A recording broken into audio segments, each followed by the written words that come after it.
I thought an apology was just politeness until my husband made it a command. He sneered and dropped the ultimatum, apologized to his best friend's wife, or he was filing for divorce. Right then, I realized this was not a fight. It was a trap designed to crush me. They had a plan to ruin my finances and reputation. But I did the one thing they never predicted. I refused to apologize, and instead, I started digging. My name is Taylor Hollowell. I am 34 years old. And until tonight, I thought I understood the terms of my marriage. I thought I understood the geography of the life I had built with Evan. We live in a world of unspoken rules, specifically here in Richmond, Virginia, where politeness is often a weapon and a smile is just a way to bare your teeth without seeming aggressive. But tonight, at a table covered in white linen and scattered with crystal glasses that cost more than my first car, the rules changed. The polite mask did not just slip, it was ripped off, and I was left staring at the grotesque reality of what my husband and his best friends actually thought of me. We were at the Red Oak, a steakhouse that smells of aged mahogany and money. It was supposed to be a celebration. Evan called it our friendship anniversary, a concept that sounded ridiculous to me but meant the world to him. It marked 5 years since Evan and I had become inseparable from Luke and Brianna Mercer. Luke was Evan's college roommate, his idol, and currently his business partner in a venture I still found vaguely defined. Brianna was Luke's wife, a woman who treated social climbing like an Olympic sport, and I was the fourth wheel, the necessary accessory to complete the set. I sat there, cutting into a piece of filet mignon that I had no appetite for, listening to Luke recount a golf story I had heard 3 times. Evan was laughing too hard, his eyes crinkling in that way he did when he wanted to impress Luke. It was pathetic, but I was used to it. I took a sip of red wine, letting the tannic bite wash away the irritation. Then Brianna shifted in her seat. She smoothed the front of her emerald green dress, her eyes locking onto mine with a predator's focus. "You look tired, Taylor," she said. Her voice was like warm honey, sticky and sweet. "Is it the treatments again? I know those hormones can just wreck a woman's complexion." The table went quiet. Luke stopped chewing. Evan froze, his wine glass halfway to his mouth. I slowly set my fork down. Brianna knew perfectly well that I had stopped the fertility treatment 6 months ago. We had agreed to take a break after the 3rd failed round, a heartbreak that was still a raw, open wound in my chest. She knew this because I had cried on her shoulder about it, back when I was stupid enough to think her friendship was genuine. Bringing it up here, in the middle of a celebration, wasn't concern. It was a calculated strike. "I am not on the treatments, Brianna," I said, keeping my voice level. "You know that?" "Oh, right," she said, widening her eyes in mock surprise. "I just assumed. You seemed so edgy tonight. I figured it must be the stress of trying so hard. It is brave, really, to keep pushing when nature is clearly saying no." The air left the room. It felt like someone had punched me in the solar plexus. Beside me, Evan did not reach for my hand. He did not defend me. He took a sip of his wine. Looking down at his plate, I felt a heat rise up my neck. Not of embarrassment, but of pure, distilled rage. For years, I had swallowed her little comments. I had ignored the way she critiqued my clothes, my job at Marrowdale Solutions, and my inability to carry a pregnancy. I did it for Evan. I did it to keep the peace. But tonight, looking at her smug, perfect face, something in me snapped. "It is not the hormones," I said, my voice cutting through the ambient noise of the restaurant. "But since we are talking about stress, maybe you could help me with something else. Brianna." Brianna blinked. "What is that? Sweetie?" "You can stop telling the women at the local networking guild that I am mentally unstable," I said. The silence that followed was absolute. It was heavy and suffocating. Luke dropped his fork. It clattered against the china with a sound like a gunshot. I did not look away. "I know it was you," I continued, my voice steady, fueled by an adrenaline I hadn't felt in years. I know you told the committee chair that the reason I missed the fundraiser was because I was having a psychotic break over the baby situation. I was in Chicago for work. Brianna, you knew that. So stop spreading lies about my mental health to feel superior. Brianna stared at me for 1 second, 2 seconds. Then, her face crumbled. It was a masterclass in acting. Her lower lip trembled, and tears instantly pooled in her large, dark eyes. I never, she stammered, looking frantically at Luke and then at Evan. I was just worried about you. I might have mentioned you were struggling, but only because I care. I wanted people to be gentle with you. She grabbed a napkin and pressed it to her eyes, letting out a soft, wounded sob. I cannot believe you would attack me like this, after everything I have done for you. Okay, Luke said, his voice booming as he glared at me. That is enough. Taylor, Jesus, she is crying. I looked at Evan, waiting for him to step in, waiting for him to say, yes. Brianna, why were you talking about my wife's medical history to strangers? Instead, Evan glared at me. His jaw was tight, his eyes cold and hard. You have ruined the night, he hissed under his breath. I ruined it? I asked, incredulous. She just mocked my infertility and admitted to gossiping about me. Drop it, Evan commanded. We finished the meal in a silence that was physically painful. Brianna sniffled delicately into her napkin while Luke rubbed her back, shooting daggers at me. Evan paid the check without looking at me, tipping 30% as if to apologize for my existence.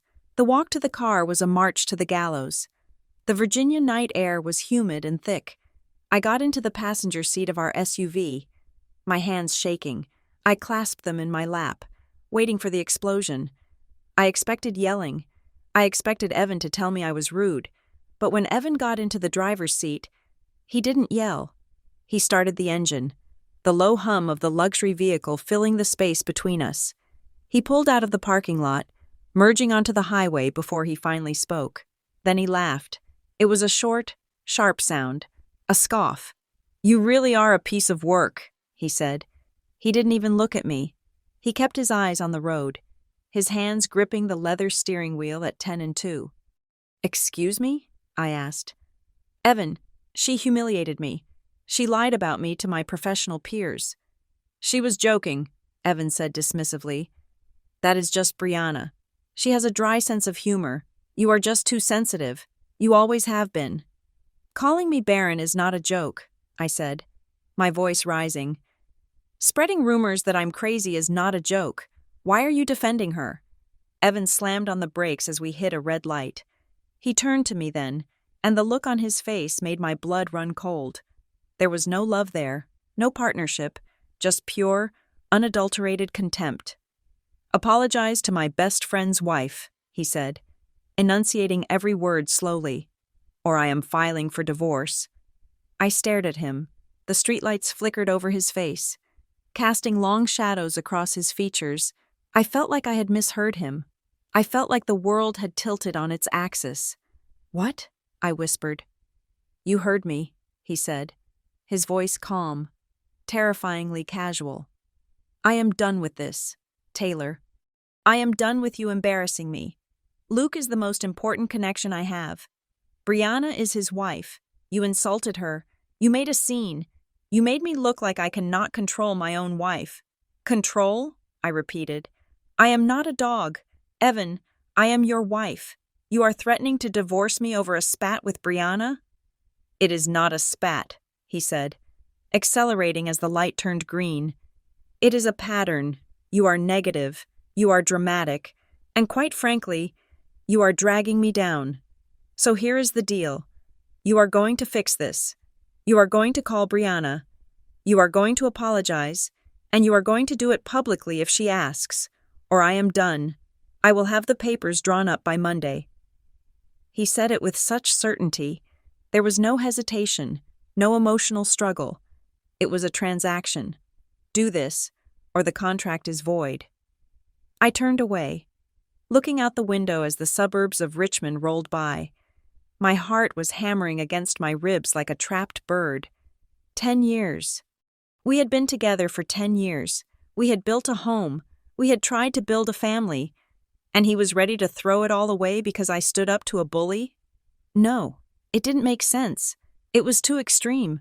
It was too fast. We pulled into our driveway. The house looked the same as we had left it.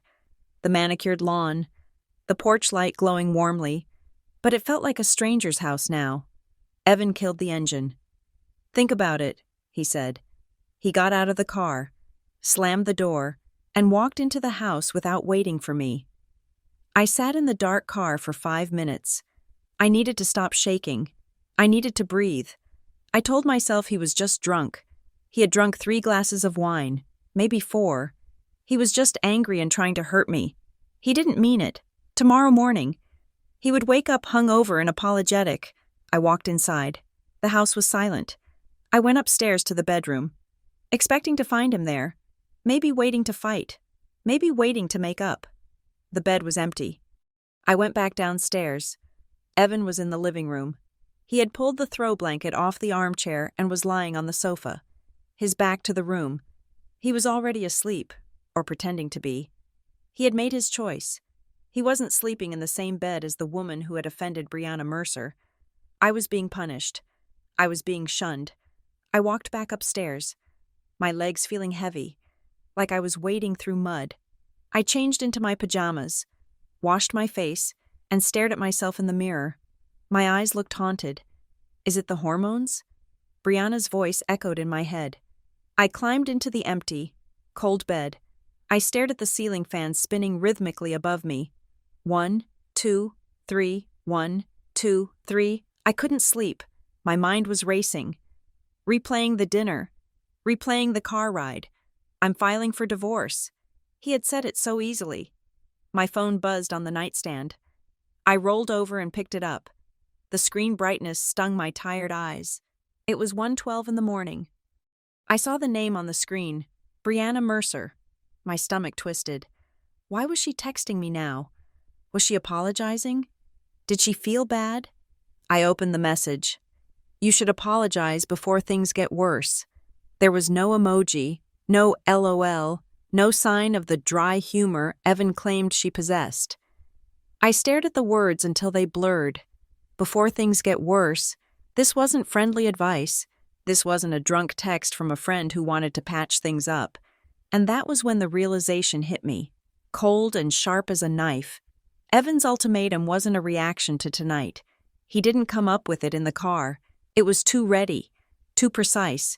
And Brianna knowing to text me this, right now, while my husband was sleeping downstairs, they were communicating.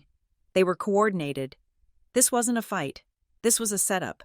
I sat up in bed, the darkness of the room pressing in on me.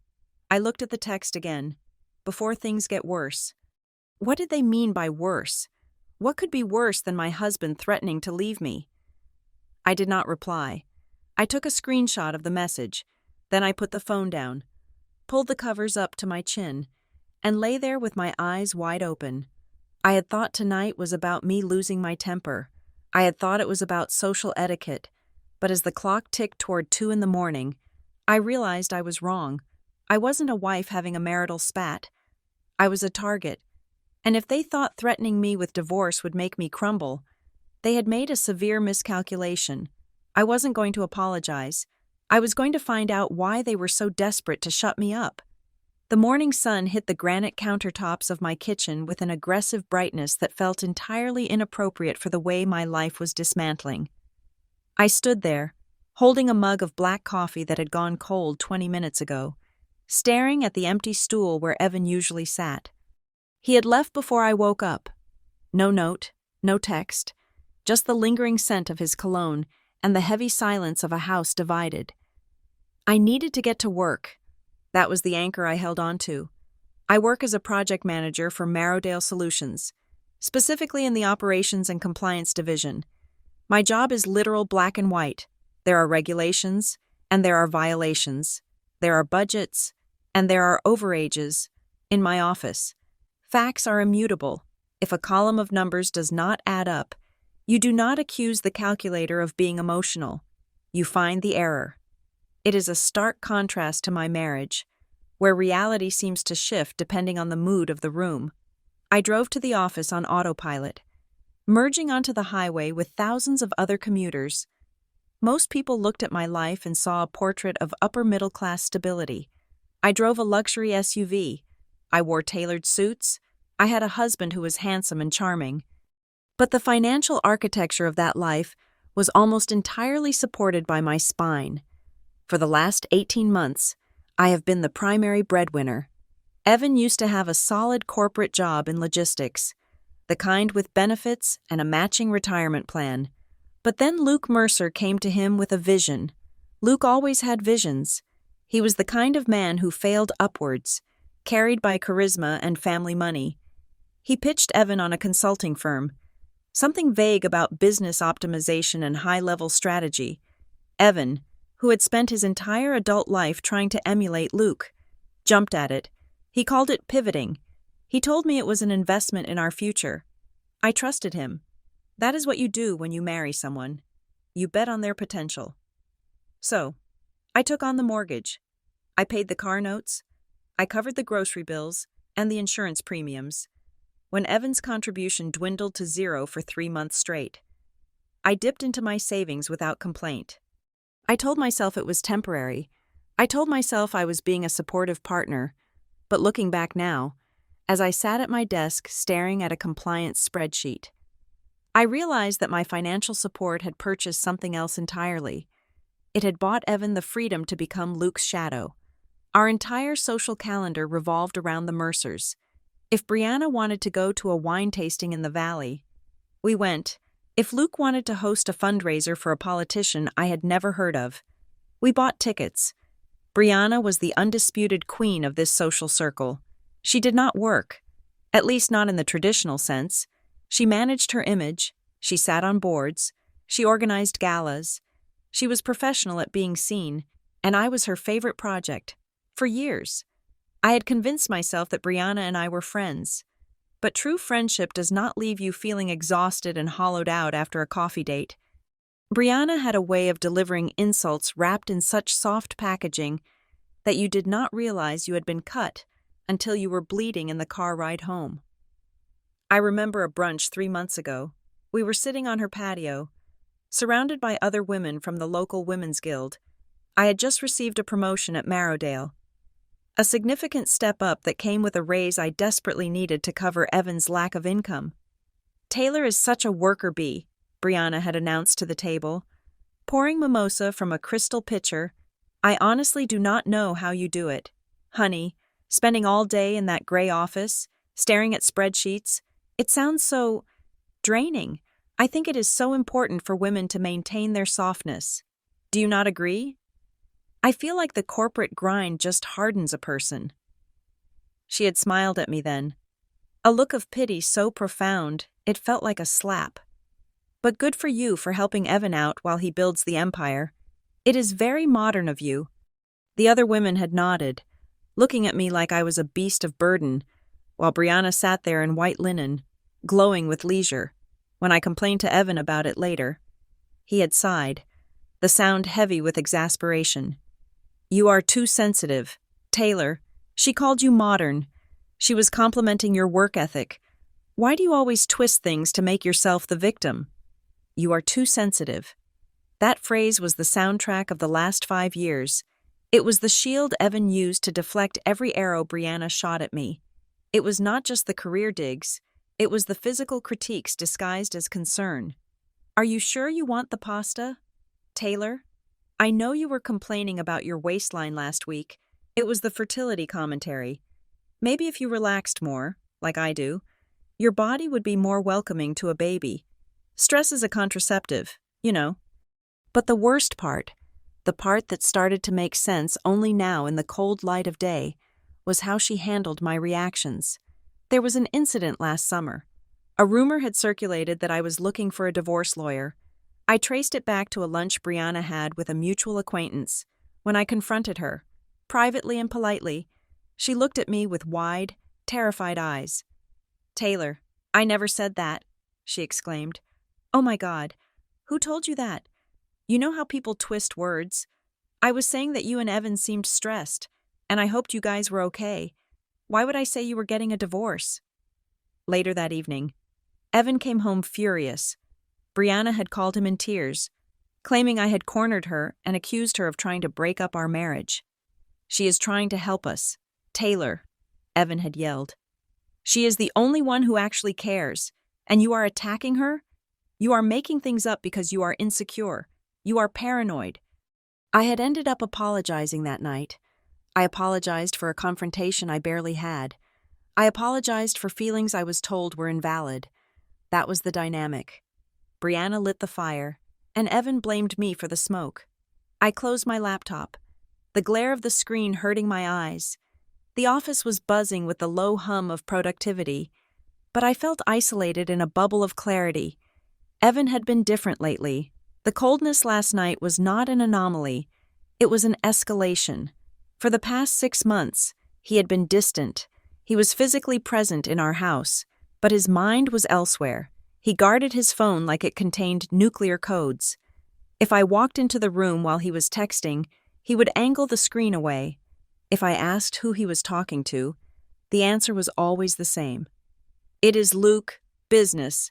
Luke needs me," he would say on Saturday afternoons as he grabbed his keys.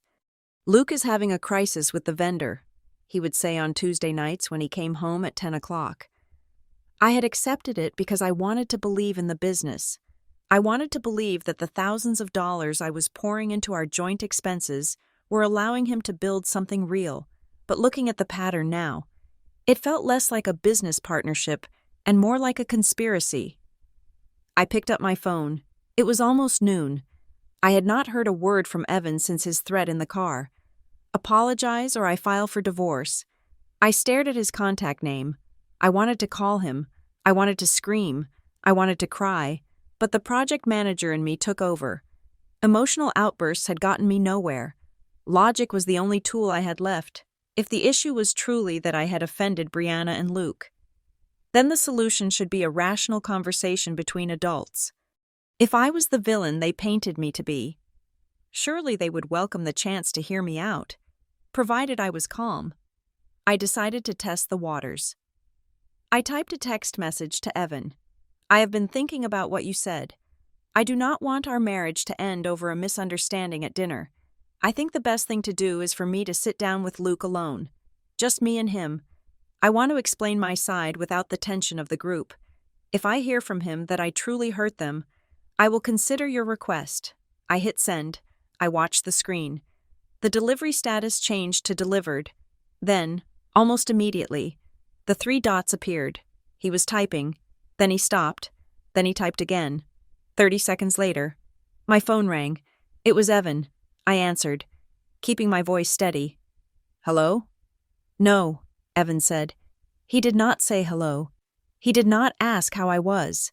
His voice was tight, breathless, panic vibrating on the frequency. "You are not talking to Luke." "Why not?" I asked, leaning back in my office chair. "He is your best friend. If I offended his wife, surely he is the one I should speak to. I want to clear the air." "Evan, isn't that what you want?" "You are not going near him," Evan snapped. "Luke is busy. He does not have time for your drama. He is furious with you. Taylor, if you go to him now, you will just make it worse. You will destroy the business deal I'm working on." "The business deal?" I asked. I thought this was about an apology. I thought this was about friendship. "It is about everything," he shouted. I flinched, pulling the phone away from my ear. "Do not contact him. Do not text him. Do not show up at his office. If you say one word to Luke without me being there, I swear to God, Taylor, I will lock you out of the house tonight." The line went dead. I sat there, holding the phone, the silence of the office rushing back in. My husband, the man who claimed to want peace, the man who demanded an apology to save our marriage, was terrified of me speaking to his best friend. If I was just a rude, sensitive wife who had insulted Brianna, Evan should have been happy that I wanted to fix it. He should have encouraged me to go grovel to Luke. But he wasn't happy. He was scared. Why? Why would a conversation with Luke destroy a business deal? Why was Evan acting like I was holding a lit match near a tank of gasoline? I placed the phone down on my desk. My hands were trembling, not from fear, but from the adrenaline of discovery. This was not about an insult. This was not about Brianna's feelings. They were hiding something that required me to be silent, submissive, and isolated. They needed me to be the villain so that no one would listen to anything I had to say. I opened my banking app on my phone. I had not looked closely at the transaction details in months, trusting Evan to handle the investments he spoke of. I looked at the balance of our joint savings account. It was lower than I remembered, significantly lower. I felt a cold knot form in my stomach. They were afraid of me talking to Luke. Evan was desperate to keep us apart, which meant there was something Luke knew, or perhaps something Luke did not know. That was dangerous to Evan. I was done being the sensitive wife. I was done being the project they managed. I closed the banking app and opened my work email. I composed a new message to my boss, requesting a personal day for tomorrow. Then I opened a blank document. If they wanted a war, they had picked the wrong project manager. I was going to audit my entire life, and I had a feeling that when I looked at the books, the numbers were not going to add up. I needed to find out what consulting Evan was actually doing. And I needed to know why Brianna Mercer was so invested in making sure I had no credibility left in this town. The game had changed. I wasn't fighting for my marriage anymore. I was fighting for the truth. The timeline for my destruction was set for Sunday morning at 11 o'clock. Evan walked into the kitchen on Wednesday evening, placed his phone on the island, and looked at me with the weary patience of a parent disciplining a slow child. He told me that he had arranged a solution. He had spoken to Brianna, and despite her immense pain, she was willing to offer me a path to redemption. "There is a brunch this Sunday," Evan said. "The Women's Guild is hosting it at the country club. Brianna is the chairwoman. You are going to go, and you are going to apologize to her in front of the group." I stopped chopping vegetables. The knife hovered over the cutting board. "You want me to do a public penance for something I did not do?" "It is the only way to kill the rumors."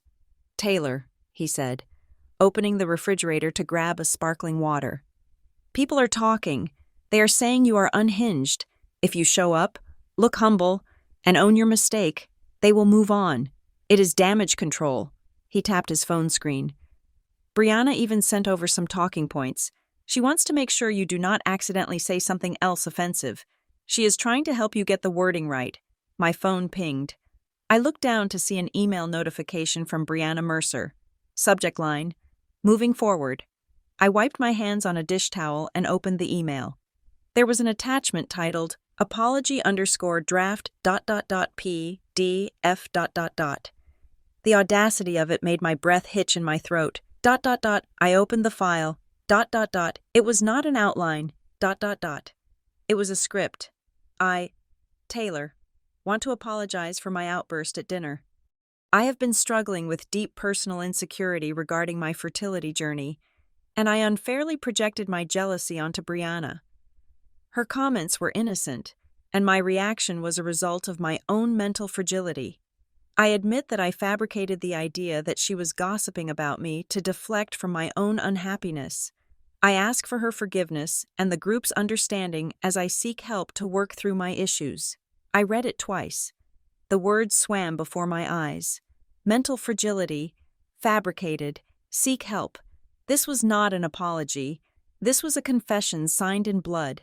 If I said these words in public, I would be branding myself as a liar and a mental case to every influential woman in our community. I would be destroying my own reputation to polish hers. "I am not reading this," I said, my voice low. I looked up at Evan. "She wants me to admit to lying? She wants me to say I am jealous of her? Evan, this is insane. She is the one who mocked my infertility."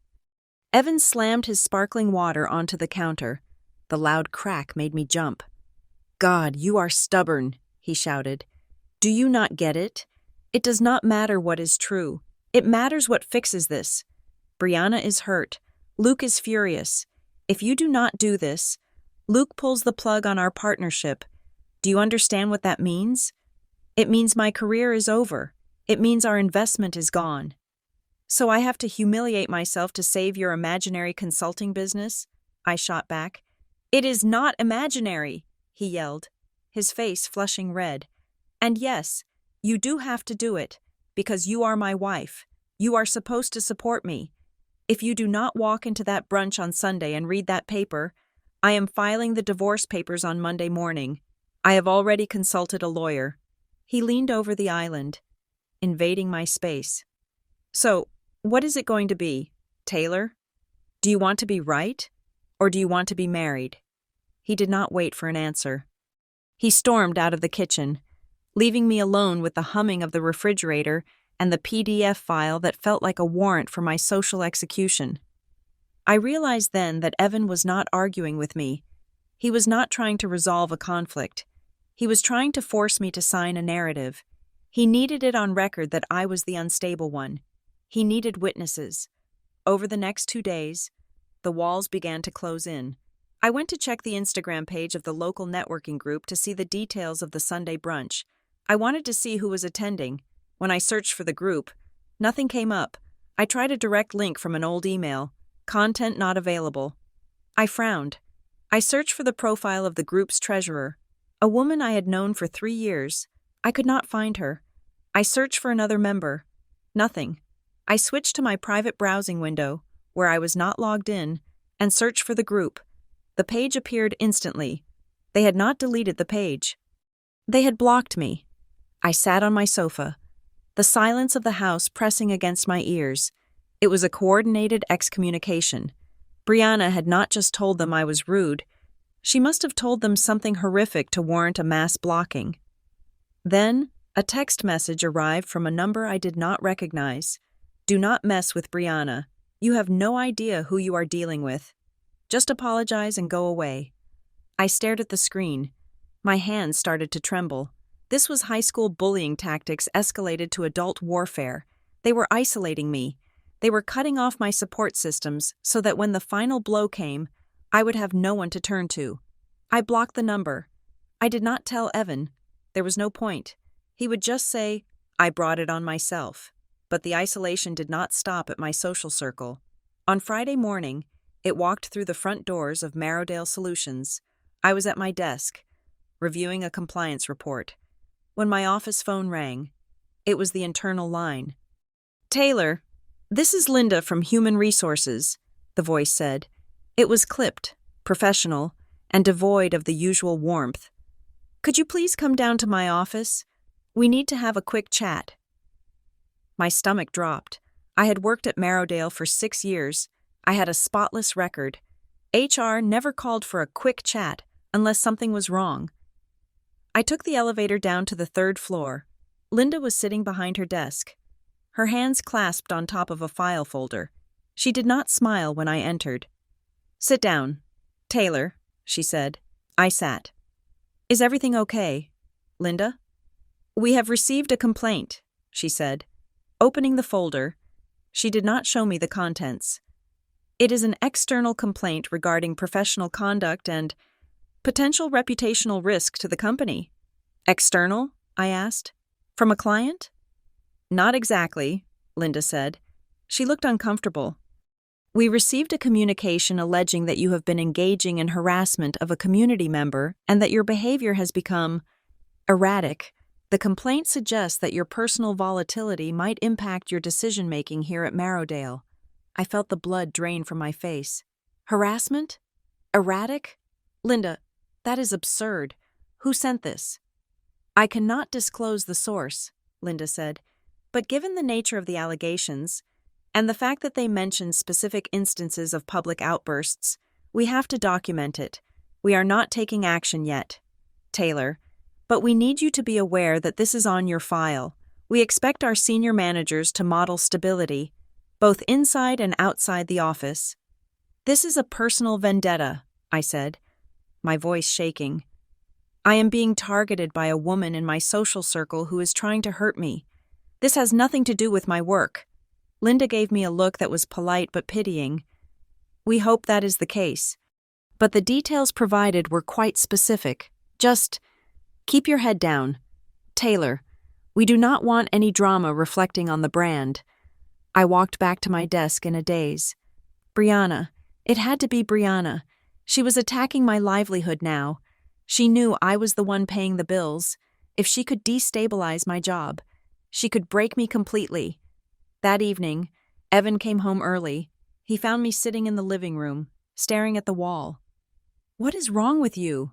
he asked, loosening his tie. "HR called me in today," I said quietly. "Someone sent a complaint saying I was erratic and harassing people. They tried to mess with my job." Evan. I watched his face closely. I expected surprise. I expected anger on my behalf. Instead, he let out a short, exasperated sigh. He shook his head. "See?" he said. "I told you. You are out of control. Taylor, you are causing scenes. You are fighting with Brianna. And now it is blowing back on your work. It is not a conspiracy. It is a consequence. You are the common denominator here. I am the victim here." I stood up, my fists clenched. "Your best friend's wife is trying to get me fired." "She is not trying to get you fired," Evan said calmly. "She is probably just concerned. Maybe she thought your boss should know that you are going through a mental health crisis, so they can cut you some slack. Honestly, you should be grateful she cares enough to intervene." I stared at him.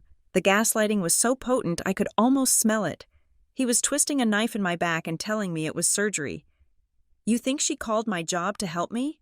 I asked incredulously. "I think you need to sign that apology," Evan said. "Sunday is 2 days away. Fix this, Taylor, before you have no job and no husband." He walked past me and went upstairs. "I am going to take a shower. I do not want to discuss this anymore tonight." I stood in the living room, listening to his footsteps fade. The house felt like a prison. My mind raced.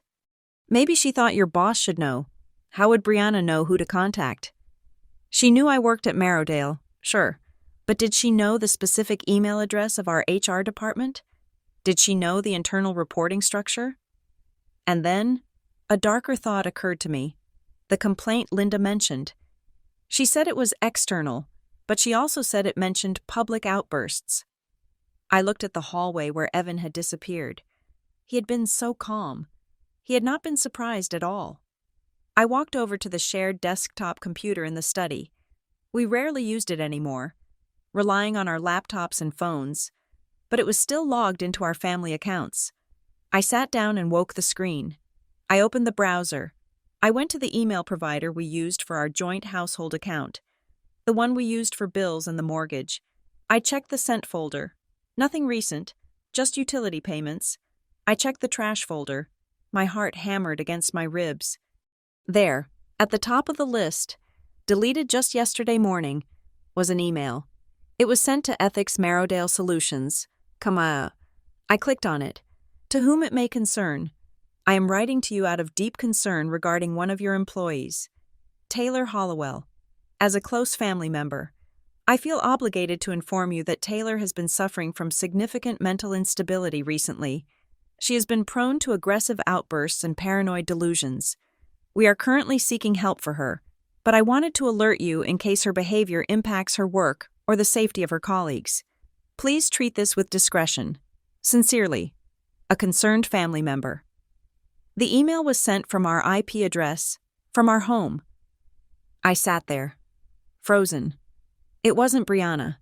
It was Evan. My husband had reported me to my own company. He had labeled me unstable to the people who signed my paychecks. He had tried to sabotage the very income that was paying for his lifestyle, just to validate the lie he was telling his friends. He wasn't just siding with them. He was the architect. I looked at the timestamp. He had sent it yesterday morning, right after I left for work. He wanted me to lose my credibility so that if I tried to fight back, no one would believe me. He wanted me to be the crazy wife so that when he filed for divorce, or when he took whatever money he was hiding, I would look like a paranoid woman making up stories. I printed the email. I folded the paper and put it in my pocket. I deleted the email from the trash folder permanently, so he would not know I had seen it. I stood up and walked out of the study. I could hear the water running in the shower upstairs.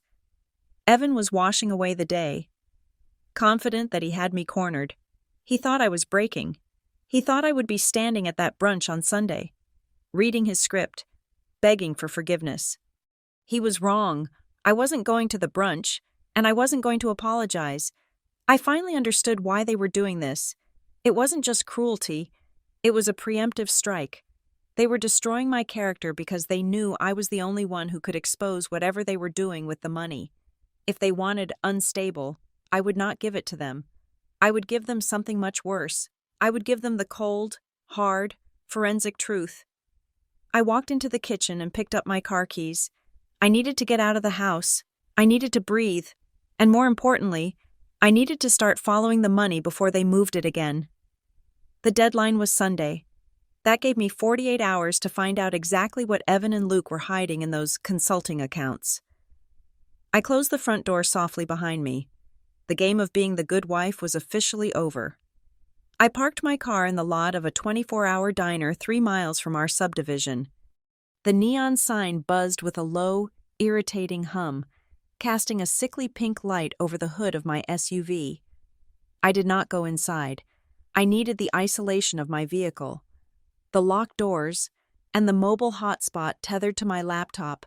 I was not a wife anymore. I was an auditor, and I was about to perform a forensic autopsy on my marriage. I opened my laptop and logged into our primary joint checking account. For years, I had given the screen a cursory glance, checking that the mortgage had cleared, that the utility bills were paid. I had trusted the bottom line. I had never interrogated the details because I had trusted Evan. That trust was now a liability I could no longer afford. I downloaded the transaction history for the last 18 months and exported it into a spreadsheet. I needed to see the raw data. I needed to see the story the numbers were telling. I sorted the columns by recipient. There it was, Mercer Horizon, LLC. It was a transfer.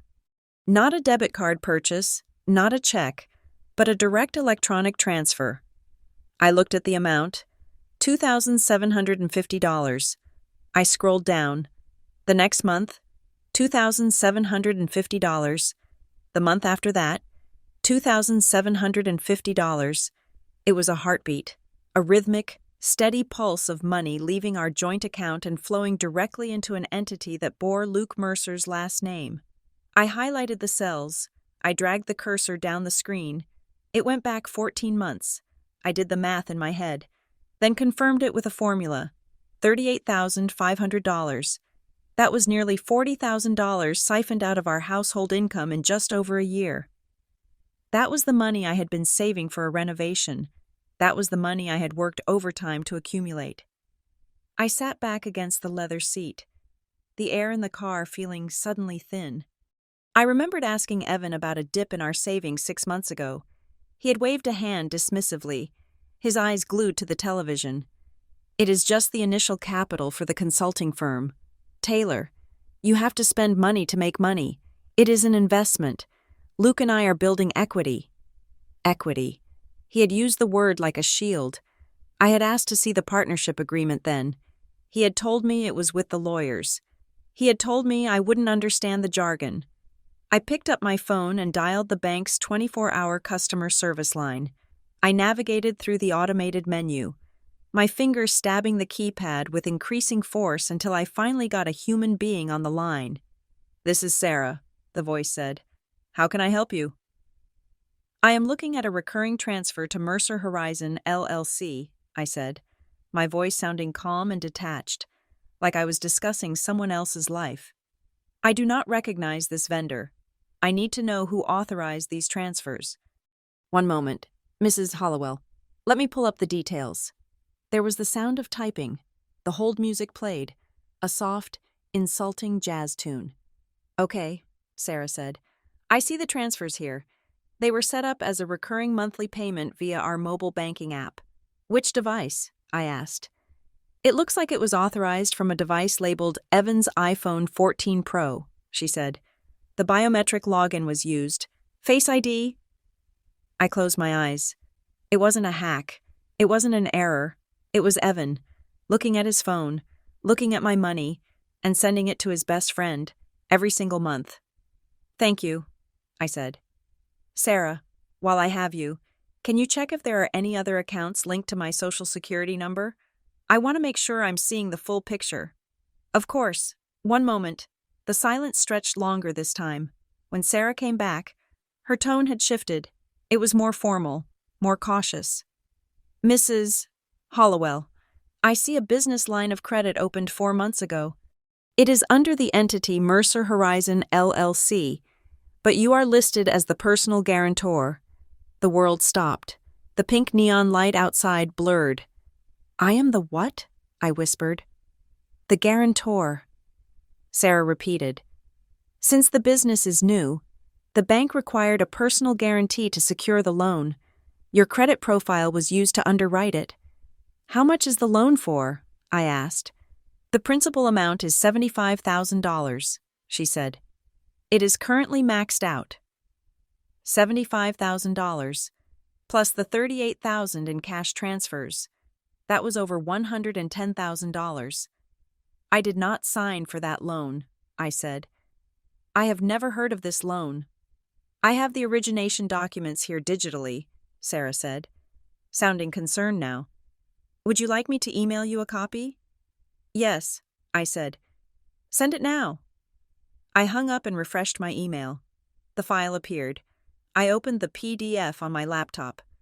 I scrolled past the legal boilerplate, past the interest rates that were high enough to induce nausea, and down to the signature page.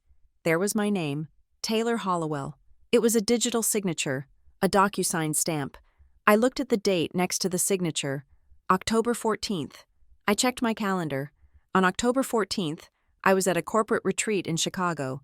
I was in a seminar about risk management from 8 in the morning until 5 in the afternoon. I was nowhere near Evan. I was nowhere near a bank. Evan had used my email. He had accessed my computer. He had forged my consent to anchor me to a $75,000 debt for a company that Brianna Mercer's husband owned. This wasn't just financial infidelity. This was fraud. This was a felony. I felt a cold clarity wash over me. The tears I expected did not come. Instead, a wall of ice formed around my heart. They weren't just bullying me. They weren't just trying to make me apologize to save face. They were trying to keep me compliant because I was the bankroll. They needed me to stay in the marriage, stay quiet, and keep working that high-paying job so they could drain me dry. If I divorced Evan, the forensic accounting would reveal this. If I left, the scheme would collapse. That was why they were gaslighting me. That was why they wanted me to admit to being unstable. If I was the crazy wife, no one would believe me when I said they stole my money. They were building a case to discredit the witness before the crime was even discovered. I looked at the clock on my dashboard. It was 2 in the morning. I did not go home. I started working. I logged into the payroll portal for Marrowdale Solutions. I removed the direct deposit, taking my paycheck to the joint account. I routed it to an old savings account I had from before the marriage, one Evan did not have access to. Then I went back to the bank website. I clicked on the joint credit cards. Report lost/stolen. Freeze account. I clicked on the joint checking account. Transfer funds. I moved every cent of the remaining liquid cash, about $12,000, into my personal account. I left exactly $5 in the joint account. Then I went to the credit bureaus, Equifax, Experian, TransUnion. I placed a fraud alert on my Social Security number. I froze my credit reports so no new loans could be opened in my name. I was locking the doors. I was boarding up the windows. I was cutting off the oxygen to the fire they had started. I sat there until the sun began to rise, turning the sky a bruised purple. I was exhausted, but I felt powerful, for the first time in weeks. I was not the victim. I was the one holding the keys. I drove home at 6 in the morning. The house was quiet. Evan was still asleep. I walked into the kitchen, made a pot of coffee, and sat at the table. I placed the printed loan documents in the center of the table. At 7:30, Evan walked in. He looked rumpled, his eyes puffy from sleep. He stopped when he saw me. He saw the coffee. He saw the papers. "Where were you?" he asked, his voice groggy. I woke up and you were gone. I was at the bank, I said. He froze. He looked at the papers on the table. He didn't move to pick them up. He knew. What is that? He asked, pointing at the stack. That, I said, taking a sip of coffee, is the loan document for Mercer Horizon LLC, the one where you forged my signature to borrow $75,000. Evan's face went pale, then immediately flushed a dark, angry red. I did not forge anything, he snapped. You agreed to support the business. I just expedited the paperwork. I never agreed to be a guarantor, I said. And I never agreed to send Luke Mercer $2,750 a month from my salary. He walked over to the fridge and opened it, staring blindly inside. It is an investment. Taylor, I told you. We are building something huge. You are so short-sighted. You look at the cost, but you do not see the value. Where is the contract? Evan? I asked. If it is an investment, show me the equity agreement. Show me the shares I own in this company. Show me the business plan. He slammed the fridge door shut. You would not understand it. It is high-level consulting. It is theft, I said calmly. And I stopped it. I froze the cards. I moved the money. I put a fraud alert on my credit. The tap is dry. Evan, Luke is not getting another cent. The change in him was terrifying. The mask of the annoyed husband dropped, and something feral took its place. He crossed the kitchen in 2 strides and slammed his hands down on the table, leaning into my face. You did what? He hissed. I cut you off, I said, not flinching. You are destroying my future, he screamed. Spittle flew from his mouth. You stupid, selfish woman. You have no idea what you have done. Luke is counting on that capital. We have commitments. Commitments to who? I asked. To Brianna's wardrobe? To your ego? He grabbed the papers off the table and crumpled them in his fist. His eyes were wide, manic. You are going to undo it, he said, his voice dropping to a menacing growl. You are going to call the bank right now and tell them it was a mistake. You are going to unfreeze the cards. No, I said. You will, he said. He straightened up, looking down at me with a coldness that made my skin crawl. You are going to fix this. Taylor, you are going to go to that brunch tomorrow. You are going to apologize to Brianna, and you are going to unlock the money. Because if you do not, he leaned in closer. If you do not, I will make sure you lose everything. I will ruin your name so badly you will not be able to get a job at a fast food counter. You will apologize, one way or another. He threw the crumpled papers at me. They bounced off my chest and scattered on the floor. Fix it, he commanded. Then he stormed out of the kitchen. I heard the front door slam a moment later. I sat there, my heart pounding in my ears. He hadn't denied it. He hadn't apologized. He had threatened me, one way or another. My phone pinged with an email notification. I looked at the screen. The sender was legalarcherandassociates.com. My hands shook as I opened it. Dear Ms. Hollowell, we represent Mrs. Brianna Mercer. We are writing to formally notify you that your recent behavior constitutes slander and defamation of character against our client. We have documented evidence of your malicious falsehoods spread within the community. Unless you issue a formal public retraction and apology by Sunday at noon, we will be forced to file a civil suit for damages seeking compensation in excess of $500,000. Govern yourself accordingly. Sincerely, Archer Associates. I read the email. I felt a wave of nausea. A lawsuit? $500,000? But then, I looked closer. I looked at the disclaimer at the bottom of the email. This message is intended only for the use of the individual or entity to which it is addressed. The font was Garamond. The spacing between the paragraphs was double-spaced, but the disclaimer was single-spaced in a gray font size 8. I recognized it. I walked over to the drawer where we kept our old files. I pulled out a letter Evan had written to our homeowners association 2 years ago, complaining about a neighbor's fence. I held the letter next to the screen. The formatting was identical, the way the header was centered, the specific misuse of a semicolon in the second sentence, and the disclaimer. It was a copy-paste job. Evan had used this exact template when he was trying to sound official to the HOA board. Archer Associates didn't exist. Or if they did, they hadn't written this. Evan had written it. He was pretending to be a lawyer to scare me into submission. He was attacking me from every angle. Husband, anonymous reporter, fake attorney. I laughed. It was a dry, hollow sound. He was desperate. He was throwing everything he had at me because he knew I had found the money. I picked up the crumpled loan document from the floor and smoothed it out. I placed it next to the fake legal threat.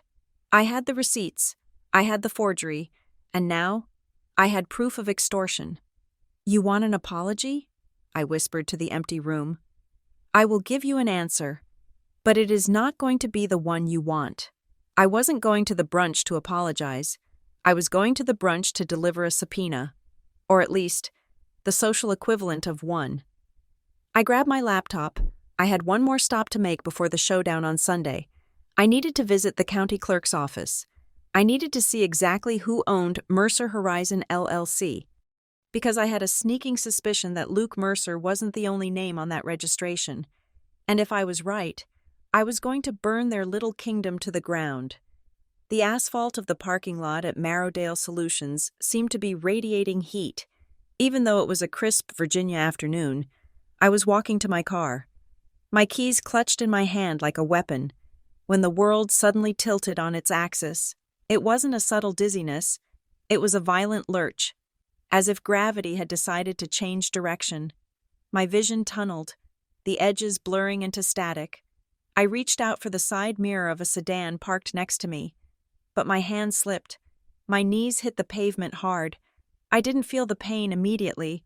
I just felt the terrifying sensation of my heart fluttering in my chest like a trapped bird, beating a rhythm that was far too fast and far too irregular. "Mrs. Hollowell?" I heard the voice through a layer of cotton. It was the security guard, a kind older man whose name I struggled to recall in the fog. "I am okay," I tried to say, but the words came out as a slur. "You do not look okay, ma'am. You are pale as a sheet. I am calling an ambulance." "No," I gasped, trying to push myself up. "No ambulance. I just need to sit." He helped me to a bench near the entrance. He brought me a bottle of water. I sat there, trembling, checking my pulse on my wrist. It was racing. The stress of the last 72 hours, the sleepless nights, the discovery of the theft, the fake legal threats, had finally manifested physically. My body was going on strike. I needed to go home. I couldn't drive. My hands were shaking too badly. I pulled out my phone and dialed Evan. It rang 4 times, 5 times. I was about to hang up when he answered. "What?" he said. "No hello. Just impatience." "Evan," I said, my voice weak. "I am at work. I collapsed in the parking lot. I think it is my blood pressure. I cannot drive. Can you come get me?" There was a pause. In the background, I could hear voices, laughter, the clinking of glasses. "I am in a meeting with Luke," Evan said, his tone dropping to a hushed annoyance. "We are finalizing the strategy for the weekend. I cannot just leave." "Taylor." "I am sick," I whispered, tears pricking my eyes. "I am dizzy. I am scared." "You are being dramatic again," he sighed. "Take an Uber, or wait it out. I will see you at home later. Do not blow this up into a medical emergency just to get attention." The line went dead. I stared at the phone. He thought I was faking it. He was drinking with Luke, plotting my social destruction, while I was sitting on a bench wondering if I was having a stroke. I couldn't take an Uber. I felt too vulnerable to get into a car with a stranger. I scrolled through my contacts. My friends, the ones I used to rely on, had all been poisoned by Brianna's rumors. I was alone. Then, my thumb hovered over a name. Lorraine Hollowell, Evan's mother. We had always had a respectful, if somewhat distant, relationship.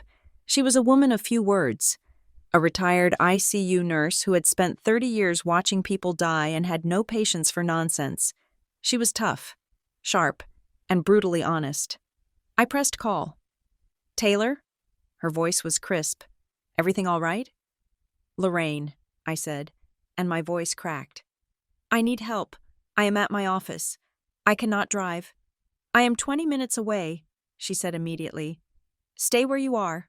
Drink water. Do not try to stand up." She didn't ask questions. She didn't accuse me of drama. She went into triage mode. 19 minutes later, a sensible silver sedan pulled up to the curb. Lorraine got out. She was 62 but moved with the efficiency of someone half her age. She wore gray slacks and a blue blouse, her silver hair cut in a practical bob. She walked straight to me, placed a cool hand on my forehead, and then took my wrist to check my pulse. "Tachycardic," she muttered. "Skin is clammy. Have you eaten today?" I shook my head. "Get in the car," she commanded. She helped me stand, taking my weight without stumbling. She drove me to my house in silence. It wasn't an awkward silence. It was a focused one. She was assessing me. Every time I shifted, her eyes flicked to the rearview mirror. When we walked into the house, the emptiness hit me again. Evan wasn't home. Of course he wasn't. Lorraine guided me to the sofa and made me lie down. She went into the kitchen and came back with a glass of orange juice and a damp washcloth for my forehead. "Your blood pressure is through the roof," she said, sitting in the armchair opposite me. "I can see it in your eyes. This is not just a skipped lunch. Taylor, what is going on?" I looked at her. This was Evan's mother, the woman who raised him. Could I tell her? Would she defend him? "It is complicated," I said. "Is it the marriage?" she asked bluntly. I nodded. "I thought so," she said. "Evan has been acting like a fool for months, but I have never seen you look like a ghost before." Just then, my phone buzzed on the coffee table. It was a text from Evan. "Hope you made it home. Don't forget the brunch on Sunday. I'm not playing games." I closed my eyes. Lorraine saw the notification light. "Is that him?" "Yes." "Call him," she said. "I cannot," I said. "He won't listen." "I said call him," Lorraine said, her voice steel. "Video call. I want to see his face." I picked up the phone and dialed Evan on FaceTime. I propped it up against a vase on the table so Lorraine could see. But I stayed in the frame. Evan answered on the second ring. He was sitting at a bar. I could see the ambient lighting and the silhouette of Luke Mercer in the background. Evan looked annoyed. "I told you I'm busy, Taylor," he said, holding the phone low so I was looking up his nose. "Are you home?" "I am home," I said. "Good. Now stop with the pity party. Have you practiced the apology for Brianna?" "Evan," I said, "I nearly passed out today." "You are fine," he scoffed. "You are just stressed because you know you are wrong. Stop trying to manipulate me with health scares. It is pathetic. Apologize to my best friend's wife, or I am filing for divorce. Those are the terms." Suddenly, Lorraine leaned forward. Her face entered the frame. "Hello, Evan?" she said. Evan jumped. The phone shook in his hand. "Mom? What are you doing there?" "I am taking care of your wife," Lorraine said. Her voice was terrifyingly calm. "Since you were too busy drinking with Luke to pick her up from the ground." "Mom, you do not understand," Evan stammered, trying to adjust his tone. "Taylor is blowing things out of proportion. She insulted Brianna. She is being difficult." "I heard you," Lorraine cut him off. "I heard you threaten to divorce your wife of 10 years over an apology. You sound like a child. Evan, a cruel, stupid child." "It is about respect," Evan argued, his face flushing. "She disrespected my partner." "She is your partner," Lorraine snapped. "Or she was, until you decided to treat her like an enemy. I worked in the ICU for 27 years. Evan, I know what stress does to the human body. Taylor is nearing a hypertensive crisis, and you are talking about a brunch? What is wrong with you?" "She is manipulating you," Mom, Evan said, glancing nervously at Luke, who must have been listening. She is crazy. She has been making up stories. Stop it, Lorraine said. I did not raise you to be a liar, but you are doing a very good impression of one right now. Get home, now. I cannot, Evan said. I have business. Then stay there, Lorraine said. But do not think for 1 second that I am going to let you bully this girl while I am in the house. She reached out and ended the call. The silence in the living room was deafening. Lorraine sat back, her expression grim. She looked at me, and her eyes softened, just a fraction. He is not himself, she murmured. He has always been easily led, but this is malice.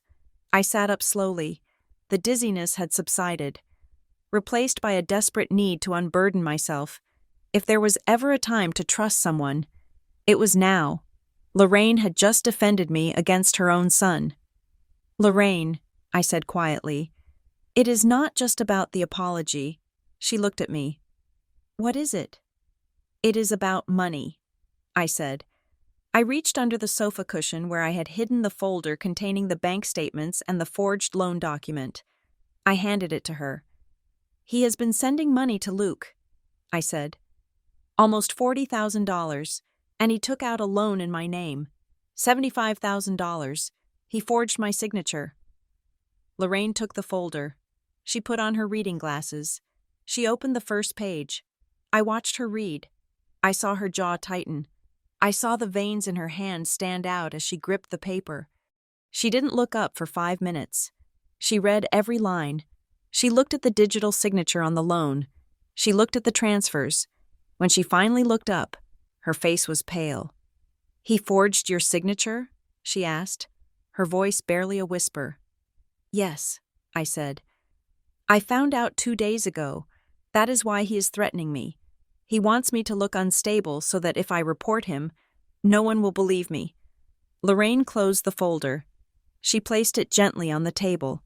Then she took off her glasses and rubbed the bridge of her nose.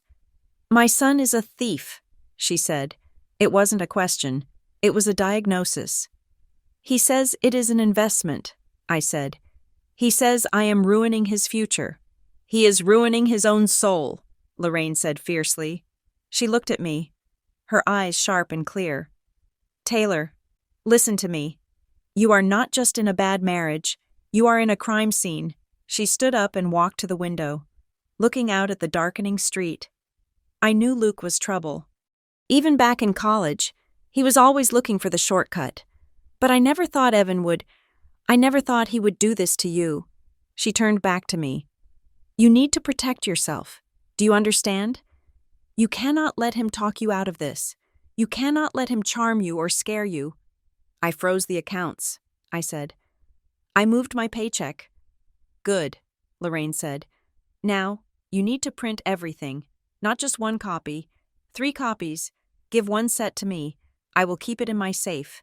If he finds these here, he might destroy them. She walked over and sat next to me on the sofa. She took my hand. Her grip was strong, calloused from years of work. I know a lawyer, she said. Dana Klein. She handled my estate planning, but she specializes in family law. She is a shark. Taylor, she eats men like Evan for breakfast. I am going to call her tonight. You are going to see her tomorrow. But Evan, he said if I talk to anyone. Evan has lost the right to dictate who you talk to, Lorraine said. He is relying on you being scared. He is relying on you being the nice girl who doesn't want to cause a fuss. You need to stop being nice. You need to be a nurse in a code blue. You need to save the patient, and the patient is you. I felt a tear slide down my cheek. It was the first time in weeks I felt like I had an ally, a real ally, not someone who wanted something from me, but someone who saw the truth. Why are you helping me? I asked. He is your son. Because he is my son, Lorraine said, her voice cracking slightly. And if I let him get away with this, I have failed him as a mother. He needs to be stopped before he does something he cannot come back from. She squeezed my hand. And because you are right, I saw the way he looked at you on that phone. That wasn't love. That was control. We sat there for a moment, the weight of the truth settling around us. Lorraine began to organize the papers, her movements efficient and clinical. "There is something else," Lorraine said suddenly, pausing with a sheet of paper in her hand. She was looking at the loan document again, specifically at the section listing the guarantor. "What is it?" I asked. "Brianna," she said. "You said Brianna is behind the rumors?" "Yes, she is the one pushing the apology." Lorraine frowned. She looked up at the ceiling, searching her memory. "About 6 months ago, before Evan started this consulting business, Brianna called me." My stomach tightened. "She called you?" "Yes," Lorraine said slowly. "It was strange. We never talk on the phone. She said she was helping a friend with some financial questions and wanted to ask me about liability." "Liability?" "She asked me if I knew how spousal guarantees worked," Lorraine said, her eyes widening as the memory crystallized. "She asked specifically if a wife is automatically liable for a husband's business debt if the husband defaults. I told her I didn't think so, unless the wife signed as a guarantor." The room went cold. "She asked about the papers," Lorraine whispered. "She asked specifically, what if the wife does not know she signed?" I stopped breathing for a second. "She asked that?" I choked out. "I thought she was talking about some drama in her circle," Lorraine said, looking horrified. "I told her that would be fraud. She laughed it off. She said, 'Oh, you know how complicated these things get.'" Lorraine looked at me, and I saw the realization hit her with the force of a physical blow. "She wasn't asking for a friend," Lorraine said. "She was asking for herself. She was researching how to trap you." I stared at the loan document. The date on the signature was 4 months ago. Brianna's call was 6 months ago. She had planned it. She had coached Evan. She had found out exactly what was needed to pin the debt on me, and then she had instructed him on how to do it. And now, she was destroying my reputation so that when the debt came to light, I would look like a liar trying to escape my obligations. "She is the mastermind," I whispered. "Evan is just the tool." Lorraine's face hardened into a mask of pure fury. She stood up, smoothing her slacks. "Okay," she said. "That settles it. This is not a divorce anymore. This is a war." She walked to the kitchen. "I am making tea. Then we are printing these files. And then, we are going to write down every single thing Brianna Mercer has said to you in the last year." I watched her go. My head was still throbbing, but the fear was gone. It was replaced by a cold, sharp determination. They had prepared a trap for me. They had dug a grave for my life, but they forgot one thing. They forgot to check who my mother-in-law was. And now, I wasn't just digging, I was arming myself. Dana Klein's office smelled of old paper and aggressive competence. She was a small woman with hair cut sharp enough to draw blood and glasses that magnified her eyes into observant orbs. Lorraine had been right. Dana was not a handholder. She was a strategist. I sat in a leather chair that cost more than my first car. My hands folded over the stack of evidence I had printed the night before.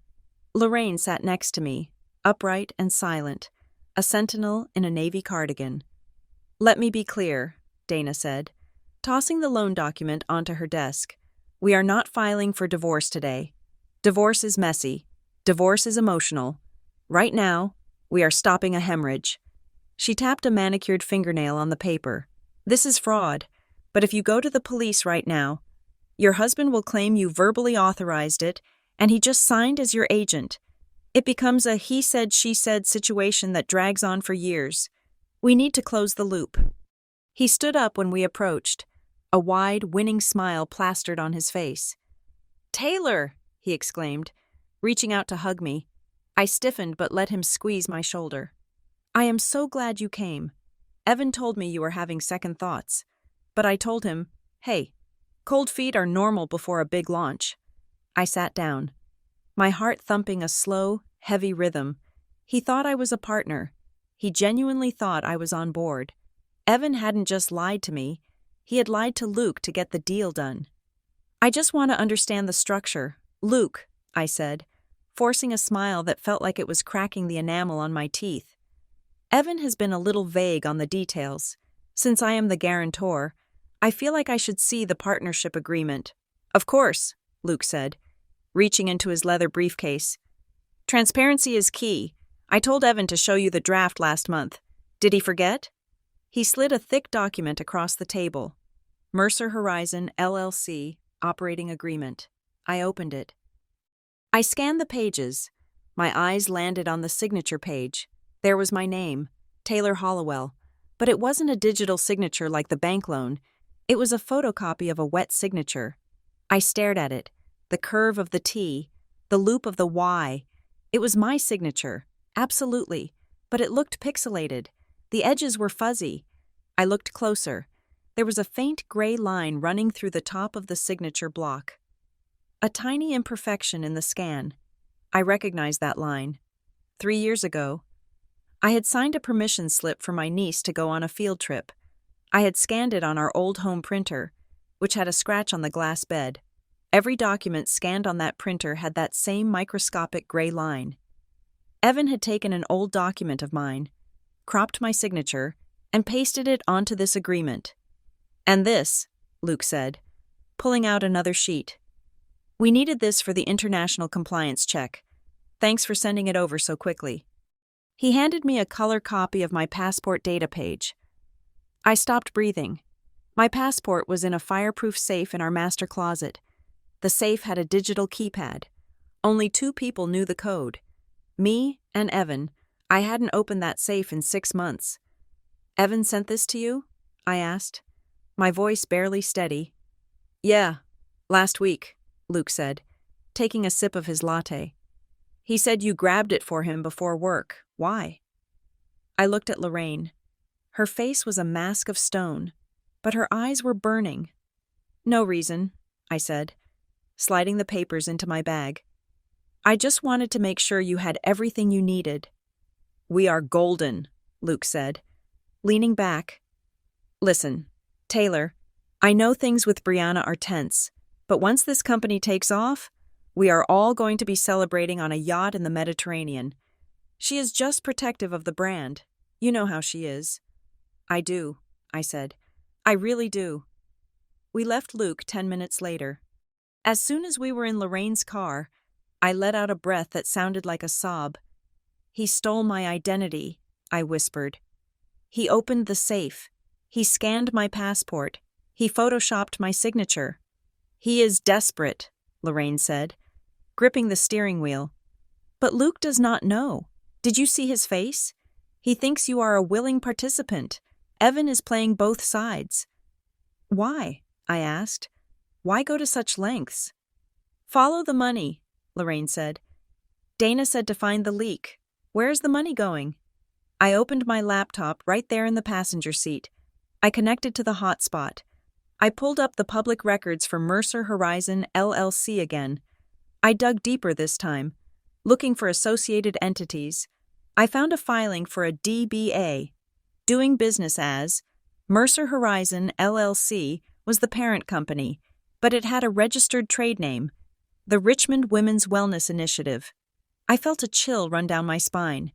The Richmond Women's Wellness Initiative was the charity Brianna ran. It was the fundraiser she was constantly hosting events for within the networking group. The brunch on Sunday? It was listed as a benefit for the Wellness Initiative. Lorraine, I said, look at this. I turned the screen toward her. Brianna collects money from the women in the group for charity, I explained, the pieces clicking together with terrifying precision. She puts it into this initiative, but the initiative is just a trade name for Mercer Horizon, LLC.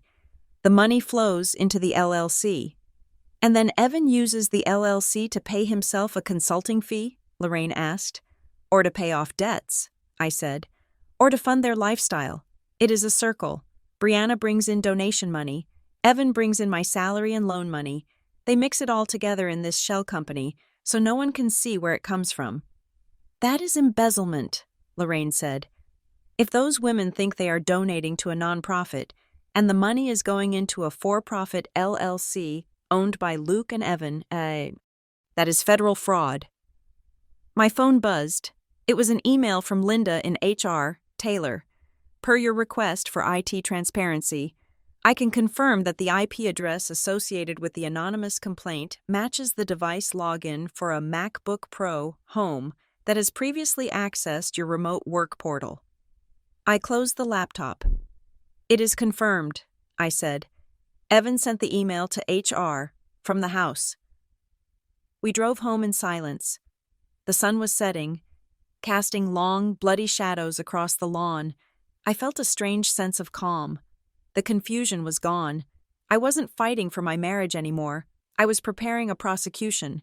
When we walked inside, Evan was in the living room. He was pacing. He looked ragged. He saw Lorraine and stopped. "Where have you been?" he demanded. "I have been texting you for 2 hours." "We were having coffee," Lorraine said, walking past him to the kitchen. "With Luke." Evan froze. His face went gray. You talked to Luke?" "We did," I said, walking to the table and placing my bag down. "He showed me the operating agreement. Evan, the one with my signature on it." Evan licked his lips. "Right, the one you signed. The one you pasted from a field trip permission slip," I said. "And he showed me the passport scan, the one from the safe." You gave me that," Evan stammered. "You are forgetting. Your memory is getting worse. Taylor, this is what I mean about you being unstable." "Stop it," Lorraine said. She came back from the kitchen, holding a glass of water. She didn't offer it to him. "Stop lying. We know about the signature, we know about the passport, and we know about the Women's Wellness Initiative." Evan flinched as if she had slapped him. He sank onto the sofa, putting his head in his hands. "You do not understand," he muttered into his palms. "It got out of control." "What got out of control?" I asked, standing over him. "The stealing or the lying?" "Brianna needed help," Evan said, his voice muffled. "The charity. She overspent last year. She used some of the funds for the gala deposit. And then the donations didn't come in fast enough. She was going to get caught. She needed a bridge loan to cover the books until the next fundraiser." I stared at him. "So you stole $75,000 of my credit to cover up Brianna's embezzlement?" "It wasn't stealing." Evan looked up, his eyes pleading. "It was a loan. We were going to pay it back after the Sunday brunch. That is why the brunch is so important. That is why you have to apologize. If you ruin the brunch, the donations do not come in, and we cannot pay back the loan, and everything collapses." "So you destroyed my reputation," I said, my voice trembling with rage. "You gaslit me. You reported me to HR. You threatened to divorce me, all to protect Brianna from the consequences of her own fraud?" "She is Luke's wife," Evan shouted. "Luke is my partner. If she goes down, the business goes down. I did it for us, Taylor, to protect our future." "There is no us," I said coldly. "There is only you, being a puppet for a woman who is smarter than you." I walked over to the desk in the corner. Evan's workspace. I woke up his laptop. He didn't stop me. He was too busy crying on the sofa. I clicked on the finder. I searched for Brianna. A folder popped up. BRI. Talking points. I opened it. It was a collection of documents dating back 6 months. Doc 1. How to manage a high-earning spouse. Doc 2. Narrative control. The infertility angle. Doc 3. Isolation tactics. Networking group. I opened the second document. It was a bulleted list. Highlight her mood swings after treatments. If she complains, call it hormonal. Create distance between her and her support system. Goal. Make her doubt her own perception of reality. I felt sick, physically sick. These weren't Evan's words. The tone was clinical, manipulative. It was Brianna. She had written a manual on how to break me, and Evan had followed it step by step. "You have a folder," I said, reading from the screen. "It tells you how to make me feel crazy." She wrote this for you, didn't she? Evan didn't answer. He just rocked back and forth. You are pathetic, Lorraine spat at him. Suddenly, Evan's phone, which was lying on the coffee table, lit up, a voicemail notification. New voicemail from Brianna Mercer. I reached for it. No! Evan lunged, but Lorraine was faster. She blocked him with her body, pushing him back onto the sofa with surprising strength. Play it, Lorraine commanded. I pressed play and put it on speaker. Brianna's voice filled the room. It wasn't the sweet, honeyed voice she used in public. It was sharp, panicked, and vicious.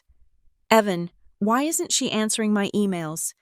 You said you had her under control. Listen to me carefully. If she does not show up on Sunday and read that apology verbatim, I am done protecting you. I will release the guarantor document. I will tell the bank and the police that you forged her signature without my knowledge to buy into my company. I will say, I was a victim of your fraud too. If I go down, I am taking you with me. Make her kneel, Evan, or you are going to prison. The message ended. The silence that followed was absolute. I looked at Evan. He was white as a sheet. She blackmails you, I said. She has the forged document. She is holding it over your head. She said she would burn the copy once the loan was paid, Evan whispered. She promised. She played you, I said. She knew you would forge it. She wanted you to forge it, so she would have leverage. I looked at Lorraine. She gave me a grim nod. We had everything. We had the motive. We had the method. And now we had the confession. I am not apologizing on Sunday, I said to Evan. He looked up, terror in his eyes. Taylor, please. She will call the police. She will frame me. Let her try, I said. I picked up my phone and forwarded the voicemail to my own email. Then I forwarded the talking points folder. I am going to that brunch, I said, but I am not going to read her script. I looked at my husband, a man I had loved for 10 years, now reduced to a shivering mess of cowardice and deceit. I am going to read mine. The rain in Richmond had turned into a relentless, gray drizzle that coated the windows of the Grindstone Cafe. It was Saturday morning. 24 hours before the deadline Evan had set for my social execution. I sat in a booth at the back, facing the door. My hands were folded on the table, resting on top of my leather tote bag. Inside the bag was a digital recorder, currently running, and a thick manila envelope containing the forensic autopsy of my husband's betrayal. I was not there to fight. I was there to perform a controlled demolition. Dana Klein, my new attorney, had coached me for an hour that morning. Her instructions were precise, like a surgeon outlining an amputation. Do not interrupt them, she had said, pacing her office in sensible heels. Liars hate silence. If you let the silence stretch, they will fill it with details they never meant to share. And remember, Virginia is a one-party consent state. You can record the conversation. Get them to commit to a version of the truth that we can disprove later. I took a sip of my black coffee. It was bitter, but it sharpened my senses. The door opened. Brianna and Luke walked in. They were a study in contrast. Luke looked tired, his shoulders slumped in a navy raincoat, his eyes scanning the room with a nervous energy. He looked like a man who knew there was a leak in the boat but couldn't find the hole. Brianna, on the other hand, looked ready for a photo shoot. She wore a cream-colored cashmere sweater that probably cost more than my first mortgage payment, and her hair was blown out to perfection. She spotted me and offered a tight, pitying smile, the kind you give to a misbehaving child. They slid into the booth opposite me. Luke sat on the outside, Brianna next to the wall. Taylor, Brianna said, her voice dropping to a theatrical whisper, I am so glad you agreed to meet. I told Evan that we needed to clear the air before tomorrow. We want you to feel supported when you make your apology. Supported, I repeated, keeping my face neutral. Is that what this is? We are friends. Taylor, Luke said, sounding earnest. We all want to move past this. Evan is a wreck. He loves you. He just wants things to go back to normal. I want that too, Luke, I said. But to get back to normal, I need to understand exactly what I did wrong. The accusations have been vague. Brianna sighed, signaling the waitress for a herbal tea. It is not vague, sweetie. You were aggressive at dinner, and the rumors you have been spreading, it is just hurtful. I waited. I let the silence hang for 5 seconds, 10 seconds. Brianna fidgeted with her diamond ring. What rumors specifically, Brianna? I asked softly. I want to make sure I cover everything in my apology tomorrow. Oh, you know, she waved a hand dismissively. About the charity, about me being elitist, the things you said in the group chat. I felt a spark of adrenaline. Gotcha. Which group chat? I asked. The guild chat, Brianna said, blinking rapidly. The one with the committee members. That is strange, I said, leaning in slightly. I am not on the committee. Brianna, I have never been added to that chat. How could I send messages in a group I'm not a part of? Brianna froze. Her eyes darted to Luke, then back to me. Well, someone forwarded them, or maybe it was a different text thread. Does it matter? The point is, you are creating a toxic environment. It matters, I said. Because if I am going to stand up in front of 50 women and say I am a liar, I need to know what lie I supposedly told. Do you have the screenshots? If you show them to me, I will acknowledge them. I deleted them, Brianna snapped. I did not want that negativity on my phone. You deleted the evidence of my harassment? I asked. That seems convenient.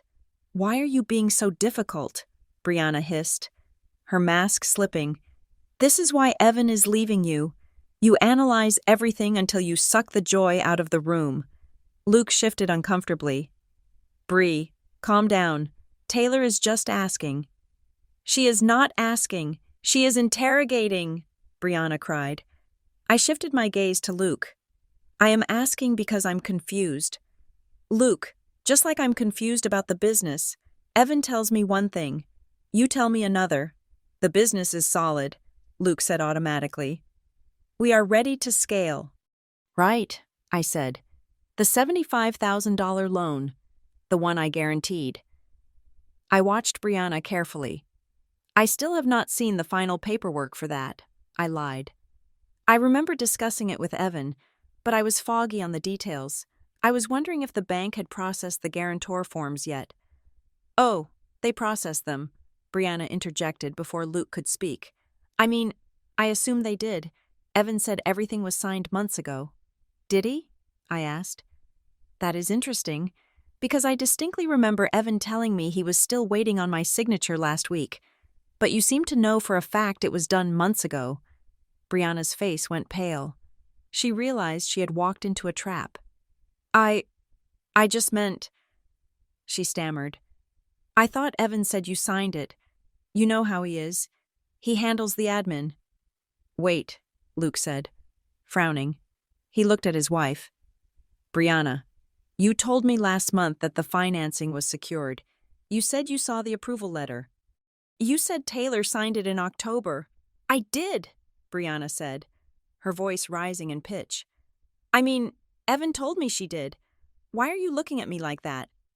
Because, I said, cutting through the noise, if you saw an approval letter in October, Brianna, you saw a forgery, because I was in Chicago in October. The air at the table grew heavy. Luke looked from me to Brianna. The blind loyalty in his eyes was fracturing. What forgery? Luke asked, his voice low. Don't listen to her, Brianna said, grabbing Luke's arm. She is doing it again. She is making things up. She is unstable. Luke, Evan told us. I am not unstable. Luke, I said. I am an auditor, and I have receipts. Before I could reach into my bag, the bell above the door chimed aggressively. Heavy footsteps approached our booth. What is going on here? It was Evan. He looked like he hadn't slept in 2 days. His shirt was wrinkled, and there was a frantic desperation in his eyes. He must have been tracking Brianna's phone, or maybe she had texted him under the table. He slid into the booth next to me. trapping me against the window. He glared at me, then looked at Luke and Brianna with a forced smile. "I hope she is not bothering you," Evan said. He turned to me, his voice dropping to that menacing growl I had learned to hate. "I told you to wait until Sunday. Why are you harassing them?" "We were just talking." "Evan," Luke said. He didn't smile. "Taylor says she didn't sign the loan papers in October." Evan's face drained of color. He looked at Brianna. She looked away. "Of course she signed them." Evan laughed, a nervous, hacking sound. "She is confused. She forgets things. Taylor, stop this. Apologize to Brianna for ruining her morning, and let's go. We have to get ready for tomorrow." He reached for my arm, his grip tight. "Come on, up. Let go of me," I said. I didn't shout. I didn't pull away. I just stated it as a fact. "You are making a scene," Evan hissed. "Apologize. Now. Tell Luke you are sorry." "No," I said. "What did you say?" Evan asked, disbelief coloring his tone. I said no. I reached into my tote bag. I pulled out the manila envelope. I ignored Evan completely. I reached across the table and slid the heavy package directly to Luke. "This is for you, Luke," I said. "Do not touch that." Evan lunged for the envelope, but Luke was faster. He slammed his hand down on top of it. "Back off, Evan," Luke said. His voice was cold. I had never heard him speak to Evan like that. Luke opened the envelope. The first document was the bank statement showing the $38,000 in transfers to Mercer Horizon, LLC. "What is this?" Luke asked, scanning the lines. $2,750 a month? From your personal account?" "From our joint account," I corrected. "Evan has been paying your company a salary for over a year." "Did that money make it to the business account, Luke, or did it go somewhere else?" Luke flipped the page. He saw the loan document with the digital signature, and next to it, the affidavit from the bank confirming the device ID used to sign it, was Evan's iPhone. "He signed it," Luke whispered. "From his phone." "Keep looking," I said. He turned to the next page. It was the copy of the Women's Wellness Initiative registration, showing it as a DBA of Mercer Horizon, LLC, and underneath it, a flowchart I had created, showing the donations going in and the consulting fees going out. "Brianna," Luke said. He didn't look up. "Why is the charity registered to my consulting firm?" Brianna was trembling now. "It was for tax purposes." "Luke, it is standard. Taylor is twisting it." "And this?" Luke held up the final page. It was the email chain I had found in the hidden folder, the talking points on how to gaslight me. "Your wife wrote a script on how to make me look crazy," I said. "And your business partner followed it. They needed me discredited so that when I eventually found out about the money, no one would believe me." Evan was sitting next to me, frozen. The fight had gone out of him. He looked small. Luke looked up. His eyes were red. He looked at his best friend. "You stole from your wife?" Luke asked Evan. "And you put the debt in my company's name?" "I did it for the company," Evan pleaded. "Luke, we needed the capital. Brianna said we needed a bridge." "Do not bring me into this," Brianna shrieked. "It was his idea." "You sent me the voicemail," I said calmly. "I have it recorded." "Brianna, you threatening to expose the forgery if I didn't apologize." Luke stood up. He grabbed the file. "I want copies of all of this," Luke said to me. "I have another set in my car," I said, "and my lawyer has the originals." "Good," Luke said. He looked at Brianna. "We are going home. And you are going to explain to me exactly how much money is missing from the charity." "Luke, wait!" Brianna grabbed his hand. He shook her off. "Do not touch me," he said. He walked out of the coffee shop into the rain. Brianna scrambled after him, her heels clicking frantically on the floor. Her perfect image shattered. I was left in the booth with Evan. He stared at the empty space where his friends had been. The silence stretched out, heavy and suffocating. "You ruined it," he whispered. "You ruined everything." "You did this," I said, standing up. You picked a side, Evan, and you picked wrong. I am going to divorce you, he said, looking up at me with pure hatred. I am going to take the house. I am going to take everything. You can try, I said. I walked out of the cafe, leaving him sitting there with his cold coffee and his collapsed schemes. I drove straight to Lorraine's house. I knew Evan wouldn't come back to our house tonight. He was a coward. He would go to a hotel, or he would try to chase Luke. At 8 o'clock that evening, my phone buzzed. It was an email notification. Service of process. Petition for legal separation. Evan had done it. He had filed electronically. He was trying to get ahead of the narrative. By filing for separation, he was trying to freeze the timeline, maybe hoping to hide assets or claim that our finances were separate from this date forward. He thought it was a power move. He thought it would scare me. I called Dana. He filed, I said. Excellent, Dana said. Her voice was crisp. He just walked into the trap. How so? Because he filed for separation based on irreconcilable differences, Dana said. But we are filing a counter-petition for divorce based on fault, specifically fraud, adultery of assets, and emotional abuse, and because he filed first, he triggered the automatic financial restraining orders. What does that mean? It means, Dana said, that as of right now, he cannot move a single penny from any account without a judge's permission. If he tries to pay off that loan or transfer money to Brianna, he goes to jail for contempt of court. I walked over to the window. The rain had stopped. And Taylor? Dana added. I just filed the emergency motion for exclusive use of the marital residence. Since we have evidence of his emotional volatility and the talking points outlining psychological abuse, I am asking the judge to kick him out. We are changing the locks tomorrow. I hung up the phone. Evan thought he had checkmated me by filing first. He didn't realize that in his haste to hurt me, he had locked himself in a cage.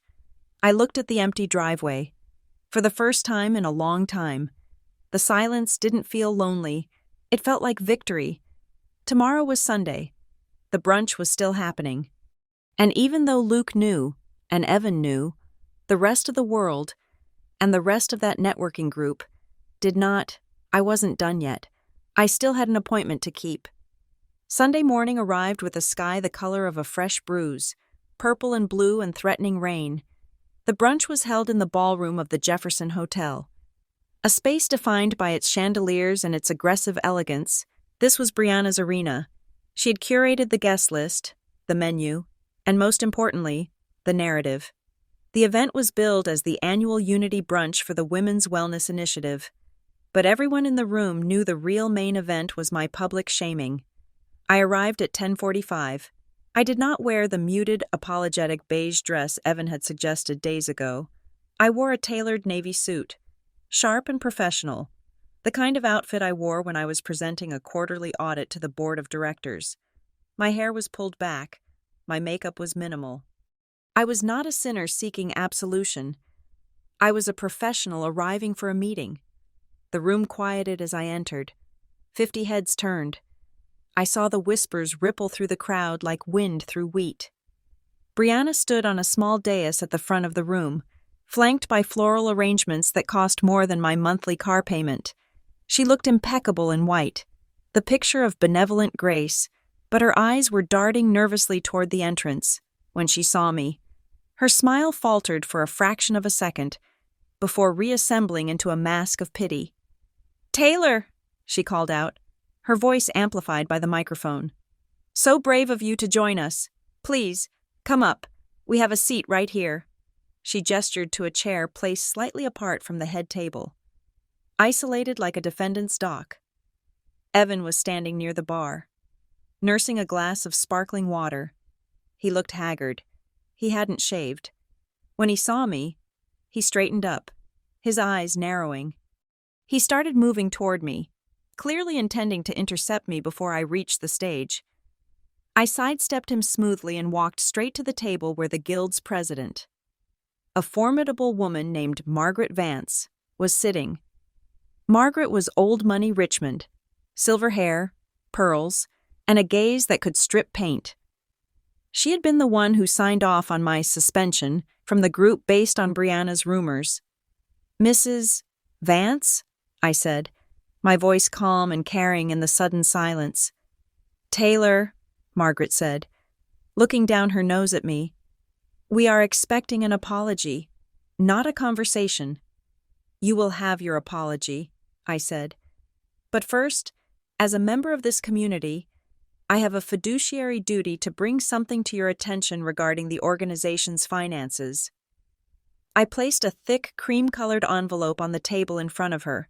It wasn't the forensic file I had given Luke. This was a summary prepared by Dana Klein, a notice of financial irregularity. "What is this?" Margaret asked, eyeing the envelope like it was a bomb. "It is an audit trail," I said loud enough for the tables nearby to hear. "It details the flow of funds from the Women's Wellness Initiative into a private, for-profit entity called Mercer Horizon LLC, an entity that, until yesterday, listed my husband and Luke Mercer as the primary beneficiaries." The room gasped, a collective intake of breath that sucked the oxygen out of the ballroom. Brianna's voice cut through the air, shrill and desperate. "Don't listen to her.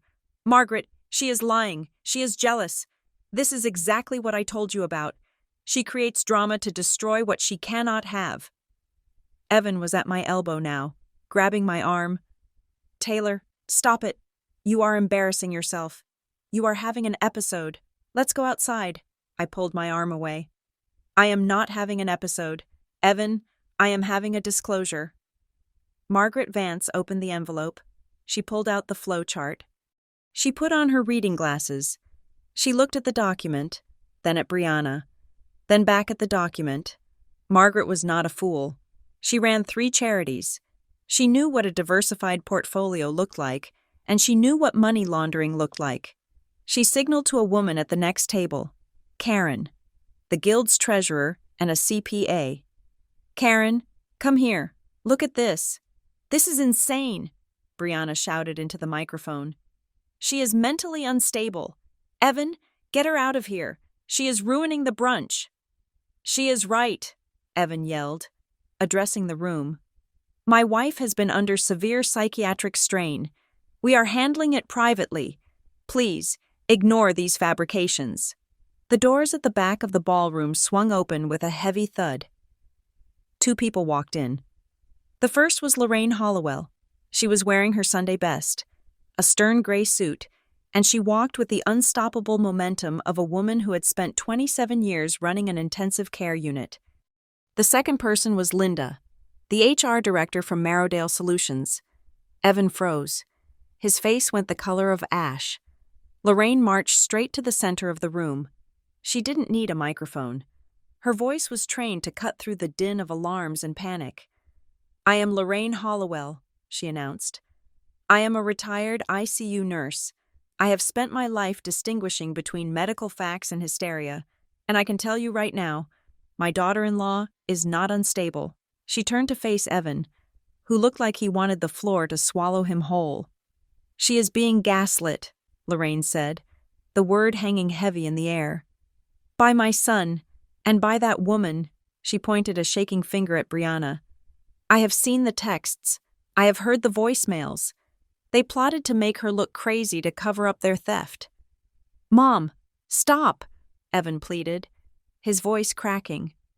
"You do not know what you are doing." "I know exactly what I'm doing," Lorraine said. "I am cutting out the infection." Then Linda stepped forward. She looked uncomfortable but resolved. She held a folder. "I am Linda from Marrowdale Solutions," she said, addressing Margaret Vance. "We received a formal complaint about Mrs. Hollowell's conduct, alleging mental instability. We took it seriously. However, our IT department traced the source of that complaint." Linda looked at Evan. "It was sent from the Hollowell residence, specifically, from a device registered to Mr. Evan Hollowell. It was an internal sabotage attempt." The muttering in the room turned into a roar. The women of the guild were looking at Evan with open disgust. To attack a wife's career, that was a violation of the unwritten code.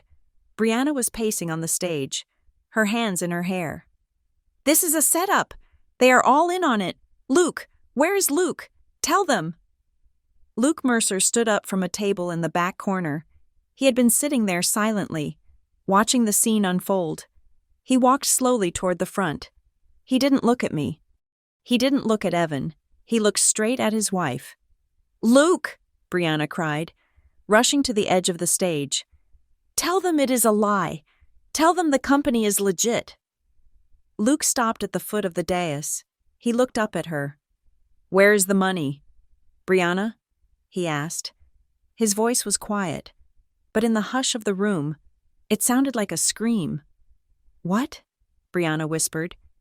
"The $75,000 from Taylor's loan," Luke said. "And the donations. I checked the LLC accounts this morning. The balance is 0. Where is it?" Brianna's mouth opened and closed. It is in expenses. Marketing. Consultants."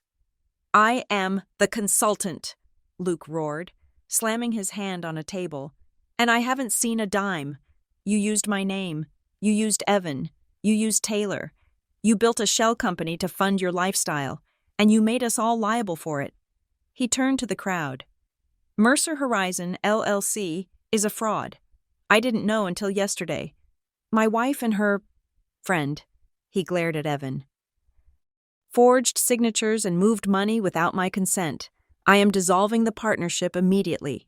Brianna collapsed into her chair, sobbing.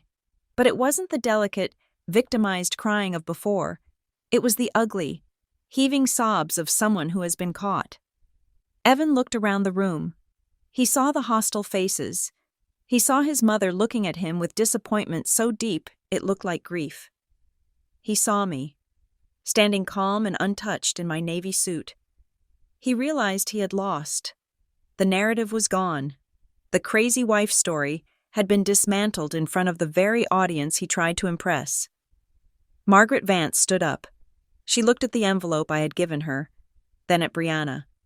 "Karen," Margaret said to the treasurer, "freeze the guild's accounts, now, and call the police. I want a full investigation into every fundraiser Brianna Mercer has chaired in the last 5 years." "No," Brianna screamed. "You cannot. It is a misunderstanding." But no one was listening to her anymore. The room had turned. The social capital she had hoarded for years evaporated in 5 minutes. I felt a hand on my arm. I turned. It was a woman I recognized vaguely. Sarah, a quiet member of the committee who rarely spoke. "Taylor," she whispered, leaning in close. She looked terrified. "Yes?" "You are not the only one," Sarah said, her voice trembling. "Last year, Brianna helped me organize a charity auction. She asked for my personal information for security clearance. 2 months later, a credit card was opened in my name. She told me it was identity theft, that it happened to everyone. I believed her." I looked at Sarah. The scale of it hit me. This wasn't just about me and Evan. Brianna was a predator who fed on the women she pretended to lead. "Tell Margaret," I said to Sarah. "Go tell her right now." Sarah nodded and hurried toward the head table. I looked back at Evan. He was backing away toward the exit, trying to slip out before the police arrived. He looked at me one last time. There was no apology in his eyes, only blame. He mouthed something at me. "You will pay for this." I watched him go. He was wrong. I had already paid. I had paid with my trust, my money, and my peace of mind. But today, I got a refund. Lorraine walked over to me. She put an arm around my shoulders. "Are you okay?" she asked. "I am," I said, and I was surprised to find that I meant it. "I really am." "Good," Lorraine said, "because the police are going to have a lot of questions, and we need to be sharp." I looked at the ballroom. Now a chaotic scene of women checking their bank accounts and shouting into phones. The Unity brunch had dissolved into a crime scene. I didn't need to apologize. The truth had spoken for me, and it was louder than any lie they could ever tell. The fallout from the brunch was not the emotional explosion I had expected. It was a paper blizzard. In the 48 hours following the scene at the Jefferson Hotel, Evan did not come home. but his intentions arrived in the form of courier envelopes delivered to my doorstep every few hours. He had moved from gaslighting to scorched earth litigation. His petition for separation was amended to include a request for spousal support. He claimed that by publicly defaming him and his business partners, I had destroyed his earning potential as a consultant.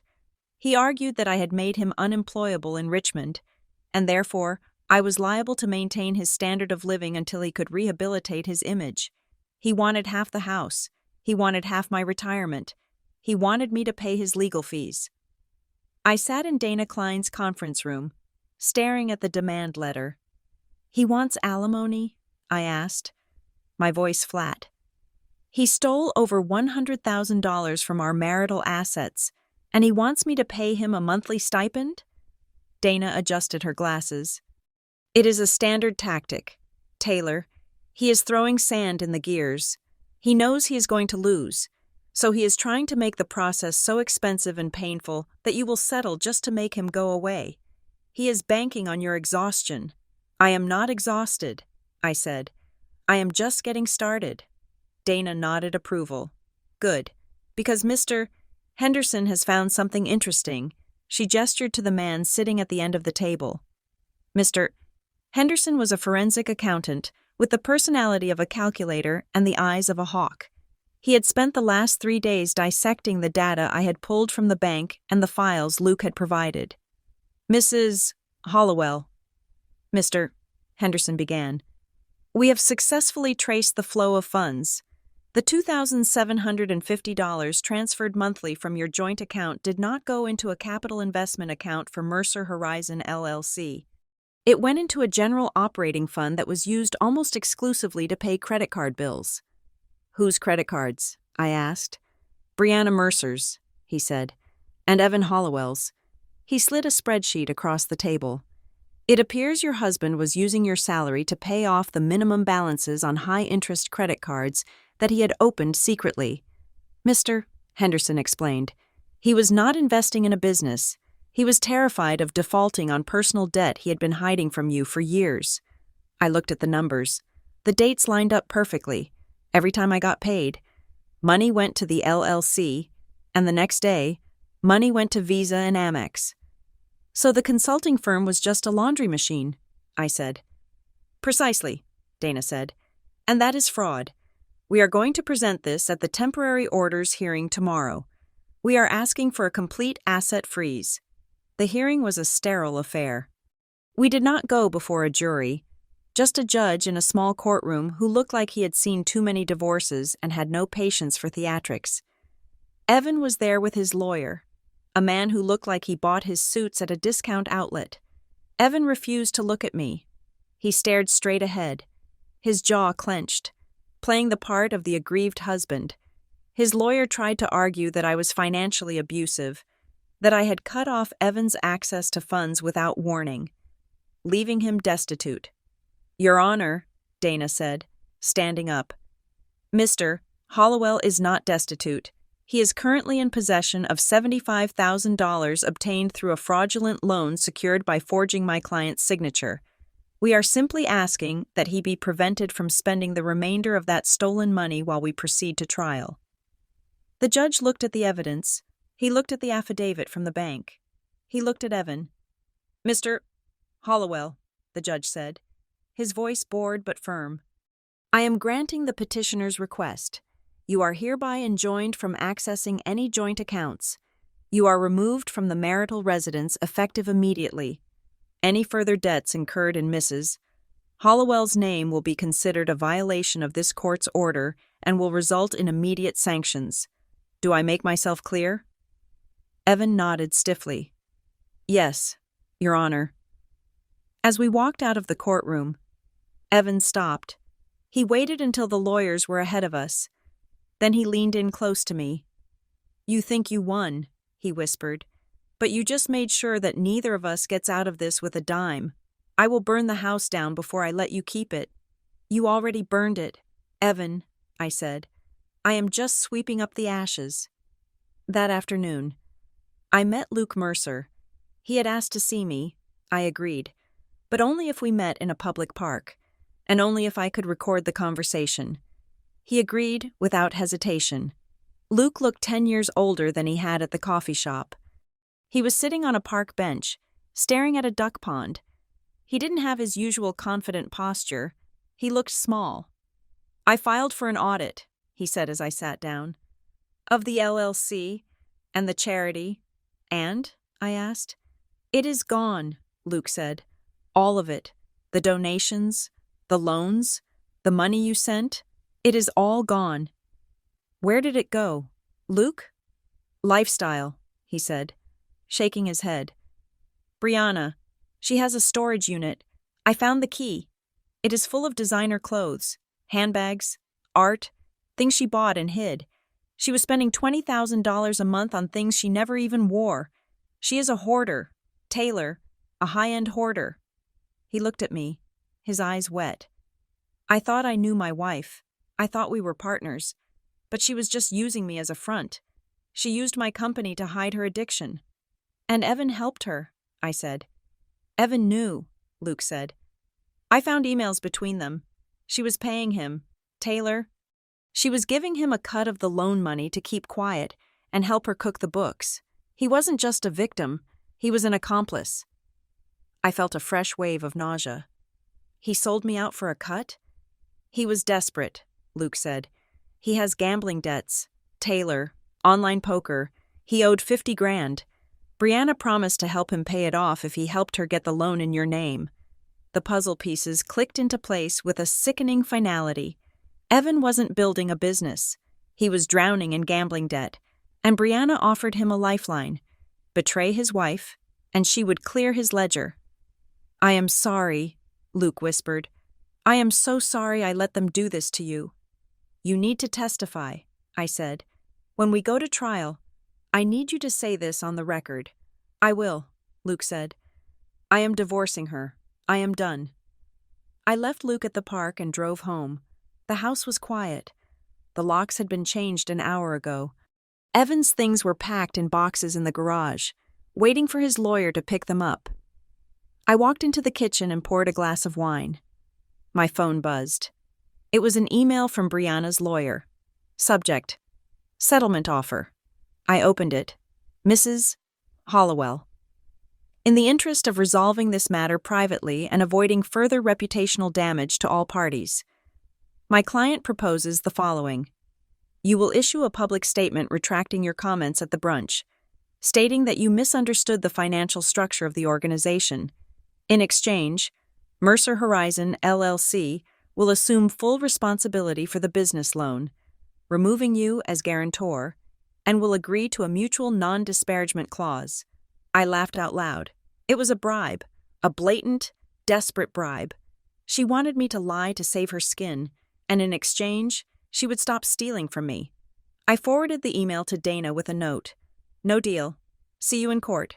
Then, my phone buzzed again. A text message. Evan. My thumb hovered over the screen. I shouldn't look. Dana had told me not to engage, but curiosity is a powerful drug. I opened the message. I am staying at a motel. It is awful here. Look, Taylor, I know things got messy, but we are throwing away 10 years over money. We can fix this. I can fix the debt. Brianna is offering a deal. If you just take it, we can start over. I miss you. I miss us. Don't let the lawyers win. I stared at the words, I miss us. For a second, just a split second, I felt a pang of longing, not for the Evan who stole from me, but for the ghost of the man I thought I married, the man who used to make me coffee in the morning, the man who held me when my mother died, the man who I thought was my partner against the world. Was it possible? Was he just a desperate man who made a mistake and got in over his head? If we took the deal, the debt would be gone. We could go to therapy. We could rebuild. The front door opened. I jumped. It was Lorraine. She had a key, and she had been coming over every evening to check on me. She saw my face. She saw the phone in my hand. He texted you, she said. It wasn't a question. He says he misses me, I said, my voice trembling. He says we can save the marriage if I take Brianna's deal. Lorraine walked over and took the phone from my hand. She read the text. Her expression didn't change. She placed the phone face down on the counter. "Sit down, Taylor," she said. I sat on the bar stool. Lorraine stood opposite me, her hands resting on the granite. "I have not told you everything," she said, "because I didn't want to hurt you more than you were already hurt. But you are wavering. I can see it. You are remembering the good times. We had 10 years. Lorraine," I said. "People make mistakes." "Forging a signature is a mistake," Lorraine said. "Systematically gaslighting your wife for 6 months is a campaign." She took a deep breath. "Last month, before the brunch, Evan came to my house. He was complaining about you. He said you were getting uppity with your new promotion. He said you were making him feel small." I looked down at my hands. "He told me," Lorraine continued, her voice steady and hard, "that he needed to teach you a lesson," he said. And I quote, "I need to scare her enough that she realizes she needs me. I need to break her down a little so she stops thinking she is the boss." I looked up. The air left my lungs. "He said that?" I whispered. "He said he wanted a wife, not a project manager," Lorraine said. "He said he missed the way you used to be when you were insecure about the infertility. He liked you better when you were sad. Taylor, because when you were sad, you leaned on him. When you were successful, he felt useless." The words hit me like physical blows. He didn't steal the money just to pay debts. He didn't gaslight me just to hide the fraud. He did it because he hated my strength. He wanted to humble me. He wanted to engineer a crisis where he could swoop in and save me, or where I would be so broken I would be grateful for his scraps. The marriage didn't fail because of an apology. It failed because Evan viewed my independence as a threat that needed to be neutralized. "He wanted to break me," I said. "Yes," Lorraine said, "and if you take him back, you are giving him permission to finish the job." The longing vanished. The ghost of the good husband evaporated. All that was left was the clarity of the monster I had been living with. "Thank you," I said to Lorraine. "I needed to hear that." "I know," she said. "Now, are we done mourning? Because Dana sent over a file while you were staring at that text." "What file?" "Mr. Henderson found one last document," Lorraine said. "In the Evans deleted cloud files. It is a contract." She opened her tablet and showed me the PDF. It was a document titled Consulting Agreement between Mercer Horizon, LLC, and Evan Hollowell. I scanned the terms. It outlined the payments for logistical support. But there was an addendum at the bottom. Bonus structure. Consultant, Evan Hollowell, shall receive a monthly stipend of $1,000, contingent upon the successful management of external stakeholder, Taylor Hollowell, to ensure non-interference with LLC operations. Consultant agrees to utilize all necessary means to maintain stakeholders' compliance and silence regarding LLC funding sources. I stared at the screen. It was in black and white. He was paid to handle me. Brianna had literally put me on the payroll as a problem to be managed, and Evan had signed a contract agreeing to keep me quiet for $1,000 a month. He had monetized his manipulation of me. "This is it," I said, my voice cold as steel. "This is the smoking gun." "It proves premeditation," Lorraine said. "It proves conspiracy. It proves he wasn't just a desperate gambler. He was a hired gun against his own wife." I stood up. I walked to the counter and picked up my phone. I opened Evan's text. "I miss us." I typed a reply. I found the consulting agreement.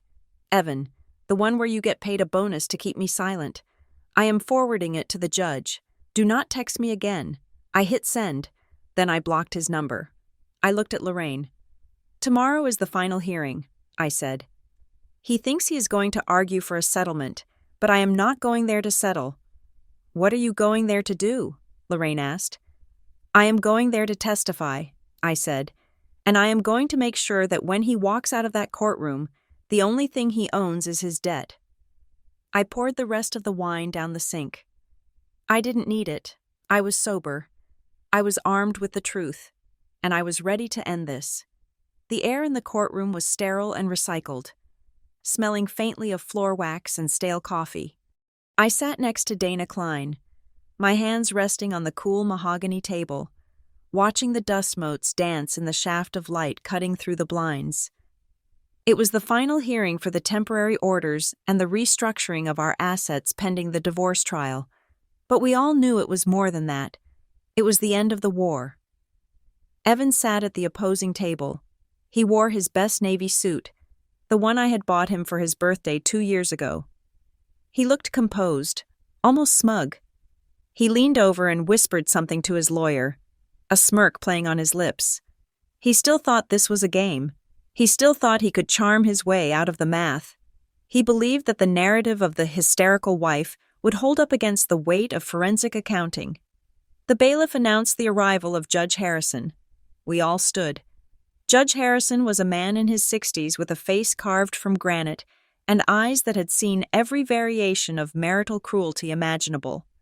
He sat down, adjusted his glasses, and looked at the files in front of him. "We are here to address the emergency motion regarding financial assets and the cross-petition for divorce," Judge Harrison said. "Ms. Klein, you may proceed." Dana stood up. She did not raise her voice. She did not pace. She simply laid out the facts like a coroner laying out instruments. "Your Honor," Dana began, "we are asking the court to freeze all assets belonging to Mr.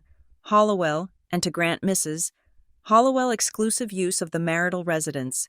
We have submitted evidence, labeled Exhibit A through Exhibit F, demonstrating a pattern of financial fraud, forgery, and calculated emotional abuse." She picked up the loan document. "Exhibit A is a business loan for $75,000 taken out in the name of Mercer Horizon LLC. My client appears as the guarantor. However, as the affidavit from the bank's digital security team confirms in Exhibit B, the electronic signature was affixed using a device registered to Mr. Hollowell at a time when my client was in Chicago for a work conference." Evan's lawyer stood up. "Objection. Your Honor, Mr. Hollowell acted as his wife's agent. She verbally authorized the signature." "We also have Exhibit C," Dana continued, ignoring the objection. "A consulting agreement between Mr. Hollowell and Mercer Horizon LLC. Specifically, the addendum on page 4." She projected the document onto the screen in the courtroom. The words were large and damning. "Consultant shall receive a monthly stipend contingent upon the successful management of external stakeholder, Taylor Hollowell, to ensure silence regarding LLC funding." "Mr. Hollowell was not just acting as an agent," Dana said, her voice cutting like a razor. "He was a paid silencer. He signed a contract to manipulate his wife in exchange for a cash bonus. This was not a marriage, Your Honor. It was an employment contract for a jailer." The judge looked at the screen. Then he looked at Evan. Evan shifted in his seat, tugging at his collar. The smirk was gone. "Mr. Hollowell," the judge said, "did you sign this document?" Evan stood up. He looked frantic. "Your Honor, it is taken out of context. It was a joke, a business strategy. She is difficult. She gets obsessed with things. We were just trying to keep the peace so the business could launch. Honestly, none of this would be happening if she wasn't so vindictive." He turned to look at me. And for a moment, he forgot where he was. He fell back into the rhythm of our kitchen arguments. "She is blowing this up to punish me," Evan said, his voice rising. "It is ridiculous. We are in court over a brunch. If she had just apologized to Brianna like a normal person, we would be at home right now. She just needs to say she is sorry. That is all this is. She is stubborn, and she is wasting the court's time because she refuses to admit she was wrong." The courtroom went silent. Even his own lawyer looked down. Rubbing his temples, Evan had just confirmed everything. He had reduced a 6-figure fraud and a campaign of psychological warfare down to his wife's refusal to submit. I stood up. Dana touched my arm to stop me, but I shook her off gently. "May I speak, Your Honor?" I asked. The judge nodded. "Go ahead. Mrs. Hollowell." I turned to Evan. I looked him in the eye. I didn't feel the anger I expected. I didn't feel the heartbreak. I felt a profound, cool detachment. "You want an apology," I said. My voice was steady. "You have built this entire nightmare. The debts, the lies, the fake lawyers, the gaslighting, because you wanted to force me to apologize." I took a breath. "I have spent 10 years apologizing. Evan, I apologized when I worked late to pay the mortgage. I apologized when I couldn't get pregnant. I apologized when your friends insulted me. I apologized for taking up space in my own life. I made myself small so you could feel big." I looked up at the judge. "He is right, Your Honor. I do owe an apology, but not to him, and certainly not to Brianna Mercer. Today, I apologize to myself. I apologize to the woman I was for staying too long. I apologize for letting them convince me that my intuition was madness, and I am done apologizing." I sat down. The judge stared at Evan for a long moment, then he banged his gavel. It was a sharp, final sound. "The court finds the petitioner's evidence compelling," Judge Harrison said. "Mr. Hollowell, your behavior regarding the loan is, frankly, criminal. I am referring the matter of the forgery to the district attorney's office for investigation." Evan gasped. "What?" "I am granting the temporary orders," the judge continued. "Mrs. Hollowell retains exclusive use of the residence and all vehicles. All joint accounts are frozen, Mr. Hollowell. You are ordered to provide a full forensic accounting of every penny transferred to Mercer Horizon, LLC, within 10 days. Failure to do so will result in incarceration for contempt." "But I cannot," Evan stammered. "The money is gone. Brianna spent it." "Then I suggest you get a very good lawyer," the judge said. "Next witness." Dana called Luke Mercer to the stand. Luke walked in looking like a man marching to his execution. He was pale and unshaven. He took the oath. "Mr. Mercer," Dana asked, "can you explain the nature of Mercer Horizon, LLC?" "It was a shell," Luke said, his voice hollow. He didn't look at Evan. "My wife, Brianna, used it to funnel money from her charity and from Evan's family. I was listed as the owner, but I had no access to the accounts. Evan and Brianna managed it." "And were you aware of the loan taken out in Mrs. Hollowell's name?" "Not until last week," Luke said. "Evan told me Taylor had signed it. He lied to me. He and Brianna coordinated the forgery. I have submitted the emails between them to this court. They discuss the specific app Evan used to fake the signature." Evan slumped in his chair. It was over. The bus he had thrown me under had just reversed and run him over. The aftermath was swift and brutal.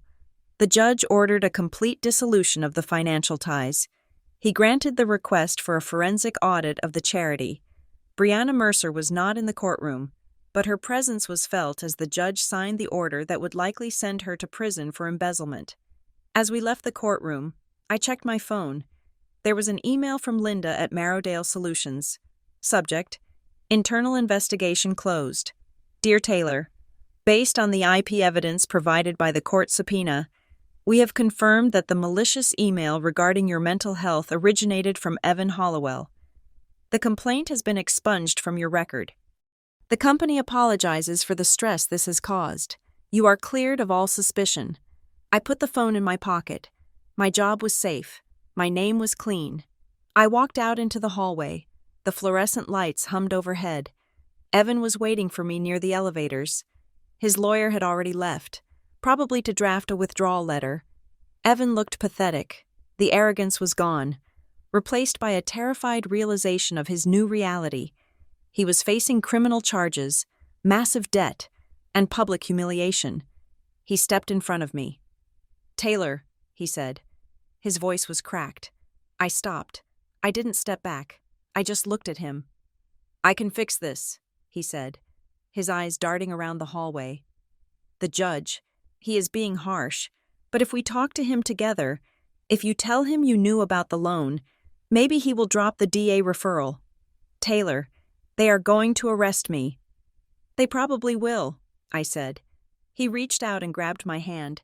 His palms were sweaty. "Please, I am your husband. We have history. I made a mistake. I got trapped by Brianna. She made me do it. She didn't make you call me unstable, I said. She didn't make you report me to HR. You enjoyed that. Evan, you wanted to hurt me. I was scared, he cried, tears spilling down his cheeks. I was losing you. You were getting so strong, and I felt like I was disappearing. I just wanted things back to how they were.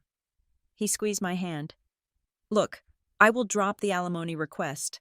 I will give you the house. I will sign whatever you want. Just tell the DEA it was a misunderstanding. Just say you forgot you signed it.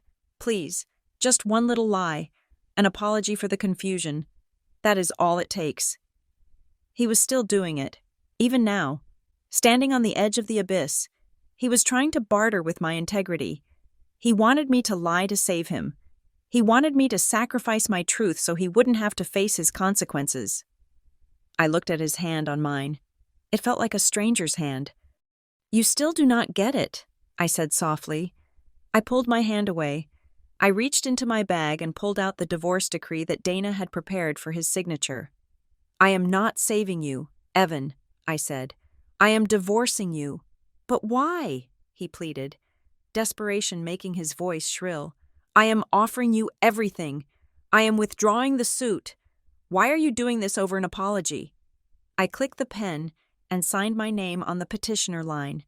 The ink flowed smooth and black. Taylor Hollowell. I handed him the paper. You filed for divorce because I wouldn't apologize to your friend, I said. You thought you could weaponize your love to make me obey. I turned toward the elevator. The doors opened with a soft chime. I stepped inside and pressed the button for the lobby. I am ending this, I said, looking at him one last time as the doors began to slide shut. Because I finally understand something you never did. Love is not extortion. The doors closed, sealing him in the hallway, in the past, in the ruins of the life he had destroyed. I walked out of the courthouse and into the afternoon sun. The storm had passed. The air was crisp and clean. I took a deep breath, filling my lungs with oxygen that finally felt like my own. I had no husband. I had a mountain of legal paperwork ahead of me. I had to rebuild my savings.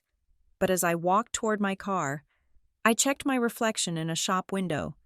I didn't look tired. I didn't look unstable. I looked like a woman who had dug her way out of a grave, and I was ready to live. Thank you so much for listening to this story. I hope you enjoyed this journey of justice and resilience.